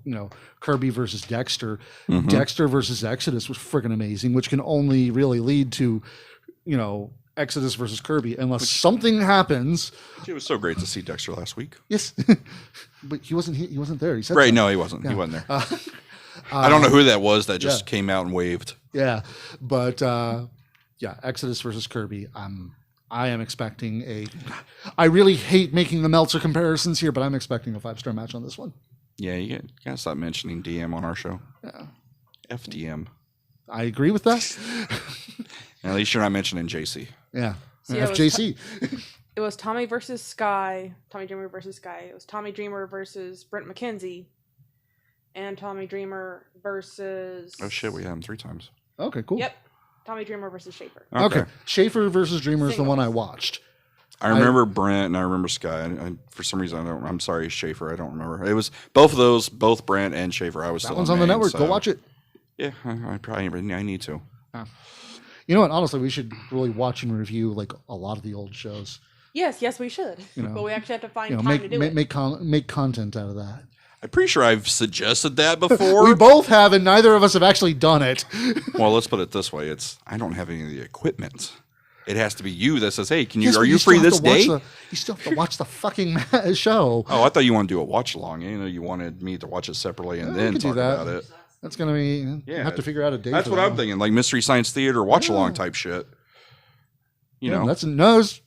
Hey, that was my watch this suggestion. space for future content. But yeah, You know, I've suggested at least one wrestler a month we interview, which luckily we have a PR person now that's doing that for us. Like that was actually Because the our big other problem. producer failed at it miserably. She used to be really good at it. Used to. Yeah. Is the problem. Now she's working her ass off just to keep us afloat. Yeah. And she's dealing with all of that stuff. Yeah. Still. Pretty much working myself Do your job. to the bone Uh-huh. to keep us afloat. But no, but yeah, this match definitely match of the night. And like I said, that's even considering the next match we're going to talk about, because this next match is going to be very nice, very evil. Oh, God. I totally forgot about that match. I thought we were going You straight forgot back. about Danhausen? I don't know why or how, but I thought we were going straight. See, again, this is why you write shit down. Oh my God. I Yeah. didn't even write it down. Yeah, very nice, very evil, and very expensive, probably. But probably. This is the first Purple Rain where we've had an outside talent in a very long time. So, addicts, do enjoy Danhausen, because this is rare. If you don't know who Danhausen is, one, why? And two, go check him out. He's got his own podcast. He's on Ring of Honor, or he's been Conan O'Brien, ROH. He is. Oh man, He's everywhere. I He, love him. He is a character that I enjoy so much because he takes, being a wrestler seriously, but also he does what we do in a way. He also probably hates me, though, because I swear a lot, and he does not like swearing. Oh, he doesn't. No swearing. So I learned that in San Antonio. He did. So I was like, "Holy shit!" He goes, "No swearing." I was like, "Oh shit, sorry." Oh fuck. shit, fuck, shit. Yep. Fuck. Pretty much like I had Tourette's for a second. Yeah. And he comes out with teeth, a little weird, but great. But no, having obviously the It's Monster almost like Hunter, that's his gimmick. right? Weird. Yeah. Gabe says, fun fact, Schaefer vs. Dreamer was the first MPX show I've seen. Really? Nice. See, there you go, Schaefer. You made Gabe want to come in the NBA. Yeah. Let's inflate Schaefer's ego just a little bit more. He don't even watch this. No, I know, but I'm sure somebody will tell him. Yeah, probably. Except they'll tell him negatively, and they'll be Yeah, like, it's like- "What the fuck did you say about me? I said good things. I really promise." We were talking great stuff. Don't hurt us. No, he hates me. It's the opposite of everyone else. Schaefer likes you, hates me. Everyone else hates you, likes me. I don't get it. It's because even when I'm booing him, I'm still talking him up. But yeah, having Danhausen come in is a special treat for the addicts. You know, And he's going to be taking on Matthew Palmer, who is An looking MPX more legend. and more eccentric. Did you see his most recent picture that he yes, posted? they're beautiful. Holy crap. They are amazing. Palmer is, again, like I said, this Monster Hunter is what it always should have been. Yeah. Don't get me wrong, I love Supernatural, but the whole Winchester vibe, just defeating a demon, it's all right. This mystical Monster Hunter beast, this character like- he's grown into Like is he walked amazing. out of Call of Cthulhu. Exactly. Now, I still have issues with Renfield. As far as like on videos, great. It's the it's the ringside presence. I don't think it's as I don't know. necessary. Last time he was very useful. He distracted Malico long enough for him to knock him out and drag him out of the. I do And feel. he drove the car. Well, yeah. That again, I feel, and it's nothing against Renfield. I really do like the guy who plays Renfield. It's just one of those something where I feels- feel he should be on the videos setting Palmer up, and then Palmer goes out. He's what was the guy in Blade that always sent Blade out and he stayed at home? Whistler. Yes, that's kind of what it should be. Yeah. He's the way he sends him out to come back. That's how I think the Renfield character should work. So then, like, we get a video, like, he goes back and, I couldn't beat Danhausen, and then Renfield's like, well, yeah, 'cause you didn't do this or that. Like, some video like that, I think, is better. Yeah. But again, So obviously, if you need a you're point. calling for Danhausen to win? No, I'm just saying if. Birchfield said Danhausen versus Malico would be a great match. Clown's dead. The clown is dead. He took the cotton candy potion thingy, and he's dead. You're going to force it down my mouth and No. put. No. Clown is done. Clown's dead. Are we absolutely sure about that? Yes. Especially after Sunday. Clown's Oh, dead. jeez, yeah. Ah, But yes, this match is going to be great. The Palmer character, this Monster Hunter. I've always liked Palmer. Austin always has a thing. His first MPX champion, Kenny Steele. Mine was Palmer. And first time I saw Palmer, pretty much nipped up out of a stunner into a super kick, won the match, loved him since. Because anyone knows Shawn Michaels is my favorite wrestler of all time. So therefore, if you can throw a good super kick like Palmer does, love it. Yeah. And to see just the character, the building of this Monster Hunter character, it's finally to me where it should be, and I love it. I agree, actually. But yeah, this match is going to be amazing. And if it weren't for the fact that we have really high expectations for the Addicts Championship match, then yeah, this probably would be match of the night. And then, of course, let's talk about the main event, because we've talked a lot about everything around it. This one hasn't gotten a whole lot of, I guess you could say, airtime on MPX lately. Yeah, because we haven't seen them. Jackson's still very busy being Jackson. And Brixton's busy being Brixton. Well, yeah, because he's a little different busy. But yeah, I was saying Jackson's busy with his baseball and his Everybody Love and all the good things Jackson does outside of wrestling. Brixton's been busy with wrestling. Yeah. Brixton has kind of almost taken, to a sense, not as popular and not as everywhere, but the T-Ray of, look, he's booked everywhere. Yeah. And we're lucky to get him. It's almost like, he comes on to a certain show and then everybody looks at him and goes, oh, wow, he really is good. We should book him. Don't know what you're talking about. Malico. It's one of those things where, it hasn't got a lot of airtime. It hasn't got a lot of push. But in the end, it doesn't need it. Because it is the MPX or the MPX title, it is Jackson Stone. It is Brixton. It is going to be it's two wrestlers who, while yes, both of them are fully aware the card that's laid out before them, they know they're going to have to be A+++++. They are going to have to be on. And these two men are up for the challenge. I would be, if it was not for Jackson and Brixton being around the MPX title, I would feel very worried that, this is our main event. This is our championship match with everything we've seen before. Yeah. But the fact that it is Jackson, the fact that it is Brixton, I feel perfectly fine with it. And it's no disrespect at all to Hardakis and Scott McKenzie. That match at Purple Rain, I just don't think lived up to everything else before it. And that's, again, no disrespect. I love Scott McKenzie, and Hardakis is good, and he's one of your favorites. No, don't get me wrong. I love Hardakis. I can't say I don't. I know I'm trying that whole thing where I'm like, oh, fuck Hardakis. No, I do like Hardakis. But with it being Jackson and Brixton, I feel very confident that they will sit there, and grant they probably don't watch every match, obviously, in the back. But they can sit there and be like, yeah, we'll beat that. Oh, we'll top that. Oh, yeah, we can beat that. That one's hard, but we'll beat, I feel confident for them to be like, oh, yeah, fuck the rest of you. We're going to have match of the night. If it was any other people, I really do fear be like, ugh, I don't know that. And you know me, I'm huge on the MPX title being the main event. And if it was if it was two other people, I'd probably be like, hey, can we move the MVP Exodus to the main? Or hey, can we put Danhausen and Palmer in the main? I would be that way. Yeah. But with it being Jackson, with it being Brixton, I feel very confident. We're going to get a solid hell of a match. Because these two and the chops. Both of them are going to come away with chests that just glow. Yes, and it's one of those where we've talked about Jackson's training in Germany, where the ring is sacred, and Brixton's kind of the same way. He didn't have to train in Germany, but he had the training here, where yes, that ring is sacred. This is going to be, while yes, it'll be very physical as far as the chops and the punches and everything. It's also going to be very pure.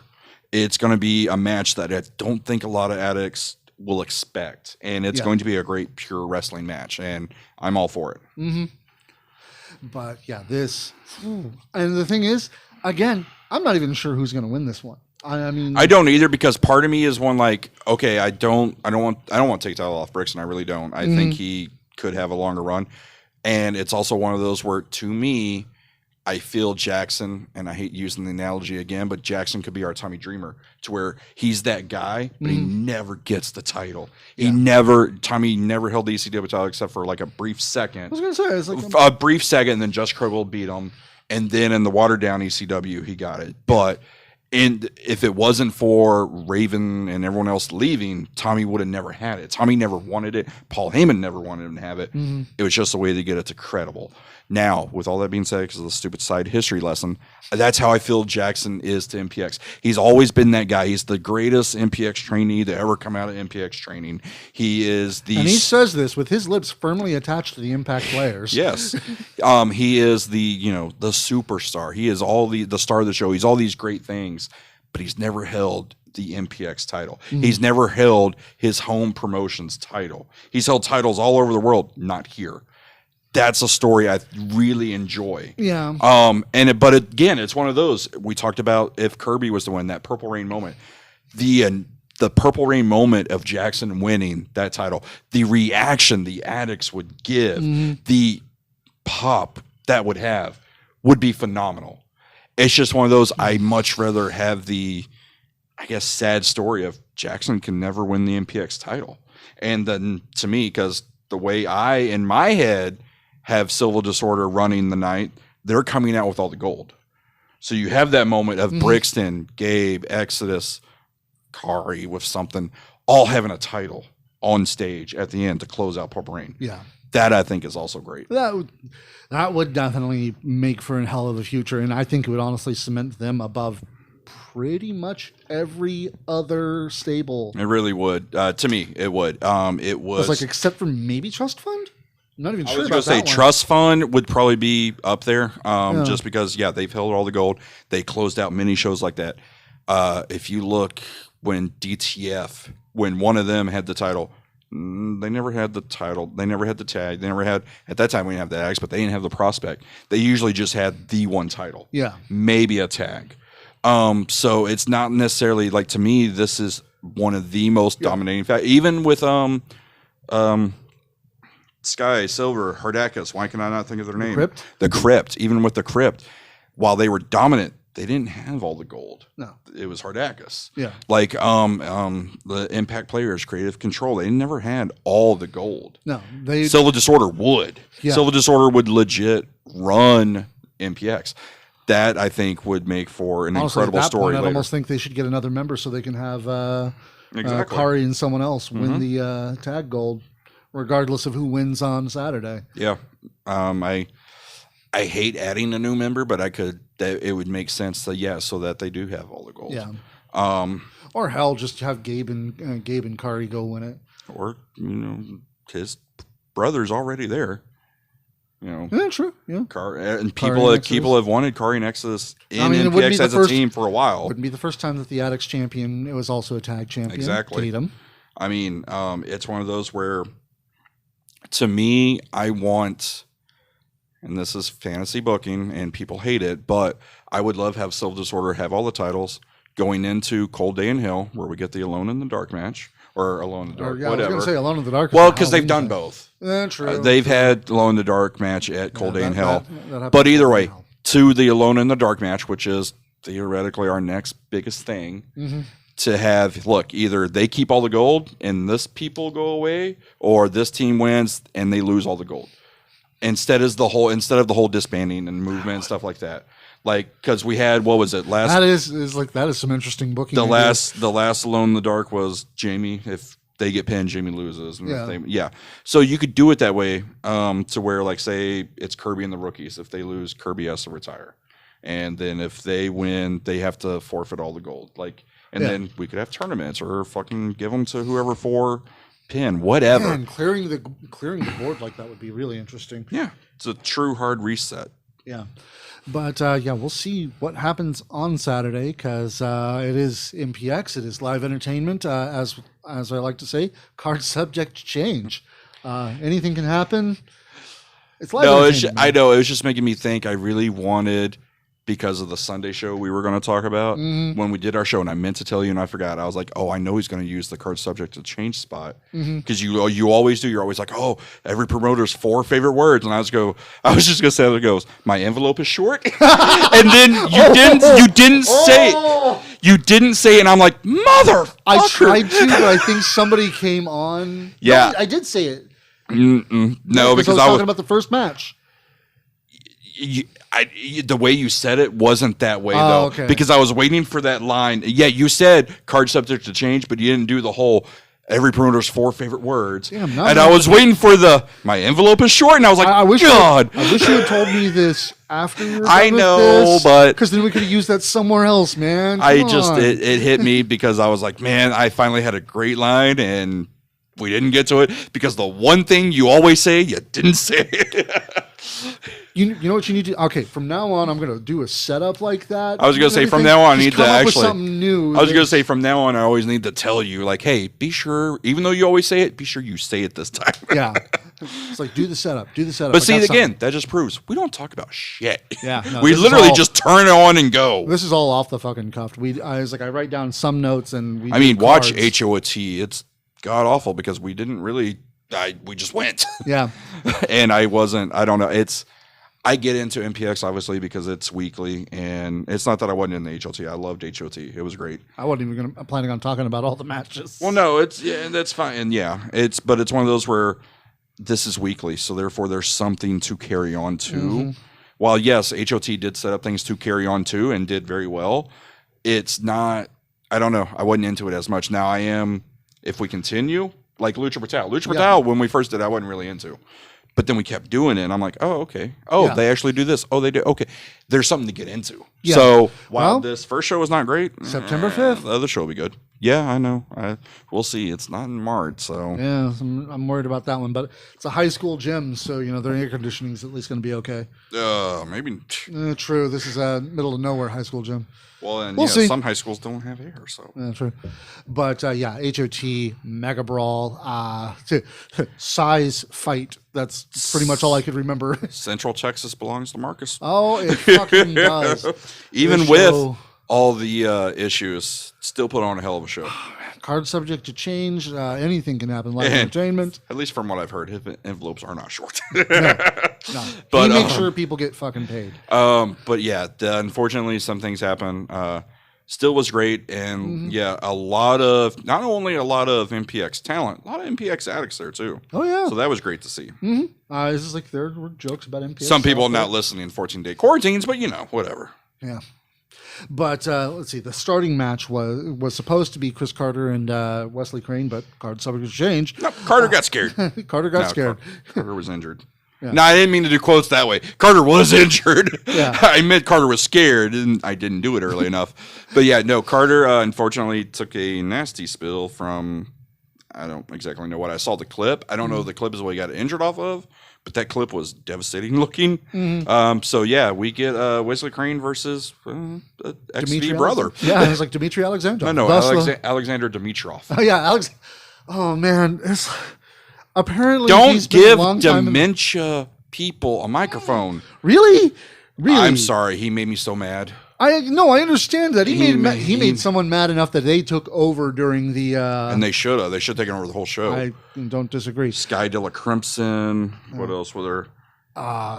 Moonshine Mandel. Yeah. God. Alexandria Dimitriov. Yeah. Yeah, it did. Yeah. But Dmitry Alexandrov versus Wesley Crane. This one was honestly, bang bang. Yeah, the Foley stuff was great. It's great to see because one, it was something that was asked to me obviously by my friend. Have they ever fought before? I'm sure they have. I don't remember seeing it. To see them to have this much fun, as opposed to them like yes, they went out and beat each other up. Do not get me wrong, but they had excessive fun. Violence. I mean. You could tell they were having fun, and therefore the fans were having fun. Like, it was great. They really did. Again, like I said, Marcus had a fucking hard time with the card, but he made it work, and everyone, even the wrestlers, they all got together, and they still put on one hell of a show. I think this was a great way to start. At first, I was a little upset with Wes starting because I was like, no, that's Wesley fucking Crane. He doesn't start shows. Yeah. But he has before. But well, I know, but not since he's become Wesley Crane. No, it was great. I loved it. It's one of those things where obviously Dimitri doing double duty because card subject change. So he was in the Battle Royal later and was one of the final four. Was third, I believe. I think so. I can't remember if... No, he was fourth. Yeah. because he dragged the Dirty Dick out and everything. So that's how I love Jeff Gant. I love that name. I will always say it's the Dirty Dick, Jeff Gant. Anyway, no one else. He's not allowed to be booked anywhere with that name, but that's how I remember because that's how I was introduced to him. Yeah. But that match was really good. Dimitri coming away with the one. Yes. That was. And then it's one of those where it's because again, you can tell they've kind of got plans for Dimitri based off the last show, this show. Yeah. There's something going there. And then the Mega Brawl, the Battle Royal. Yeah, I was a little weirded out for it being the title of the show and being second match. But given what happens later on in the card and the main event, makes total sense. Mm-hmm. Like, because obviously we're not running through everyone, but a lot of MPX talent was there. Luckily, we had a great ring general in Kirby to lead that Rumble. Yeah. We had You've never seen an angry Kirby before. Holy shit! I'm still terrified. Yeah, that was a scary. Don't ever fucking piss Kirby off. God damn. And just someone pissed him off and he let him have it. Oh, yeah. But no, this is we saw Red in it. It was great. Red and Exodus, they started. I know Exodus won. Red was number 2, so that was great to see. Yeah. And again, a lot of MPX talent was there. We had Sky and Malico who had a match later, and they went in there, eliminated each other, and kept fighting until their match later. So it was great. And obviously Exodus, like we said, came in number 1, went all the way, won. The Mad Prince crashed. He wasn't allowed in, and the fans said, let Tommy play, so therefore Tommy got to play. Brent said, go play. And he, I don't know who he stole his thing from, but he stole someone's number, so. Oh, I know whose number he stole. Yeah, we know you made the joke on whatever you call it, hot take. Yeah. Yeah, you made the joke. We got, some people got it. I don't know if everyone will, but some got not it. Everybody. It was great, and of course they did the whole Exodus got eliminated, but there's one ref, and ref didn't see it. He gets back in, eliminates Tommy. It was beautiful. It was well done. So that was great. Like I said, given everything that happened on a hell of a show, and especially I thought the Battle Royal participants, with the exception of the one that Kirby dealt with, it was good. They were solid. Oh yeah. So it was good. It's like even the guest star wrestler actually did pretty well for somebody who's not a wrestler. Yeah, I guess I tried to forget about that one. Okay, he went to Baylor. Fuck Baylor. But no, it's just the fact that we've seen some really, really bad ones before. Karl Malone? That wasn't that bad. Karl Malone versus Dennis Rodman. It wasn't that bad. We've seen, again, to me, we've seen worse. Okay. I don't. Well, Lawrence Taylor Bam Bam wasn't even that bad. Yeah. I don't know. None of them beat Refrigerator Perry. That one to me was great, and I'm going on good. No, I guess I'm trying to think of bad because I liked. Well, maybe it's because I liked Dennis Rodman. That's why I'm like, no, it was fine. It was good because I liked Dennis Rodman.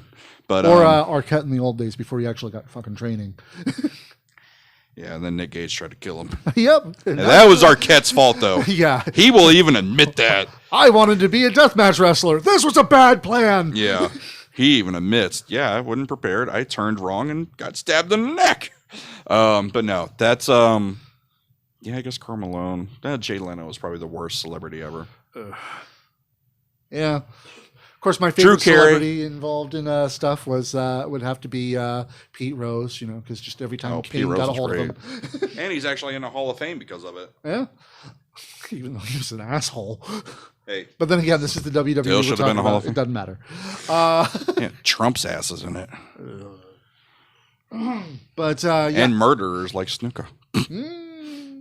But they won't let the other murderer in, but they'll let that one. Oh, yeah. Yeah, we're way off topic. What let's see.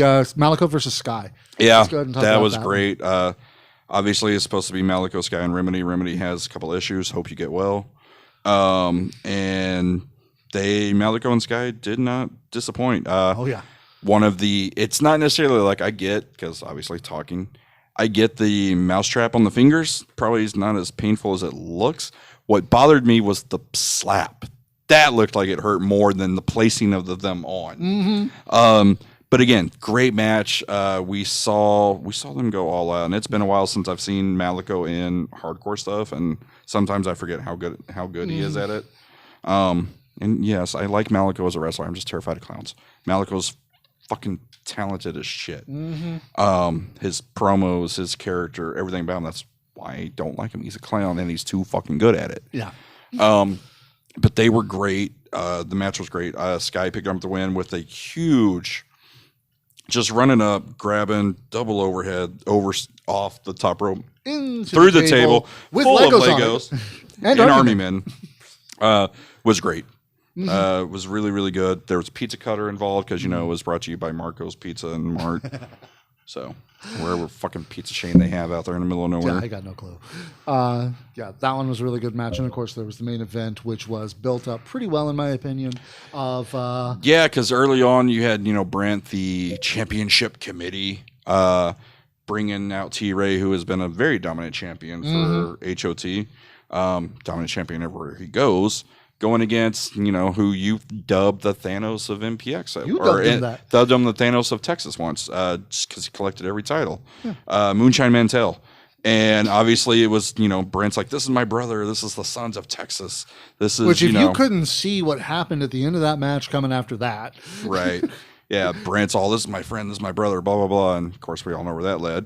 I'm sorry. I was watching that promo, and my first thought was, I will make sure that my client walks out of SummerSlam as the WWE champion. He did. He did. He did. It's just it wasn't the client that everybody thought. So it's but again, it was a great. You want to talk about a hoss fight? Ooh, yeah. T-Ray and Moonshine was amazing. Big dudes. Yeah, whatever that Big E quote says, big sweaty men just slapping meat. Wonderful. It's exactly what this match was. I loved it. Everything about it. This is something that if you never, I know the addicts aren't familiar that much with T-Ray. They really need to. T-Ray is one of the best in Texas. And Moonshine is too. I do hold a little against Moonshine for, he left us early on when he went to, whatever that St. Louis promotion was when they started up and then folded immediately. And he's also kind of left when Southwest came up. So we don't see Moonshine a lot here anymore, and it does suck because he's talented as hell. Still, I think he's up there with some of the hardest chops. And I don't know if it was, at the end, I don't know if it was a clothesline or a fist, but the sound that made when it connected to the side of T-Ray's head was so goddamn loud. Oh yeah, no, I really thought that it was going to be. And then Brent, I was like, oh yeah, Moonshine's going to be champion now. Okay, yeah, cool. And then Brent showed us, what he does. An errant kick knocks the ref out. Brent uses the title. Gross misuse of force, and I'm talking the force of the punch there. It's no longer 400 pounds though. It's 400 pounds of force. Gross misuse of power. But I guess the one good thing out of this is we get a proper Brent McKenzie retirement match. It's not where I want I would it to be. I would prefer it to be at MPX, obviously, because I think, and he may disagree with me, but I feel that's where Brent had his most success and probably his most fun times. We're at MPX, and that's why I want. Also, might be some of the hardest memories if you think about it. I wouldn't go in there, but just popped in my head. Of course, because you always got to bring everything down. I feel, Brent, again, hopefully we get two matches. Hopefully we get the retirement there and we get a proper goodbye in MPS. Like I said, when Rumble time came around, even if it was just a Rumble appearance, that one proper goodbye for the MPX addicts, I think would be great. But again, very looking forward to see where we go in HOT. Is it Brent, Brent Moonshine obviously is what we may be leading to. But again, it also leads, where's the thing with T-Ray coming in? Because we've seen the past two matches with Brent I guess you didn't see the first one. Brent also kind of got involved in the T-Ray Tempo match. So, he got involved in a good way, but still cost Tempo. So it's one of those where it's like, is he really behind T-Ray as champion or not? So it's interesting to see where HOT goes with this. Yeah. So who knows? Yeah, maybe September 5th we'll go. Yeah. So, Thanks for watching, ladies and gentlemen. Make sure you get your tickets for, make sure you get your you virtual can't. tickets for MPX's Purple Rain this Saturday because, well, honestly, it's going to be a hell of a show. Purple Even if Rain. you're not going to be there, you should watch it. You can catch us after Purple Rain. We're going to have our live after show, of Where course. Gabe shoves the prospect title right in your face. It's going to be Tommy shoving it in yours. But I honestly, this is exciting. And actually, something you brought up, I kind of want to ask the addicts this. On the post we made on Facebook, on the Facebook group, let us know, who was your first champion at MPX? Let us know in the comments. Like, share, subscribe, all that fun stuff. And Gotch be with you. See y'all Saturday. Some Mark of you.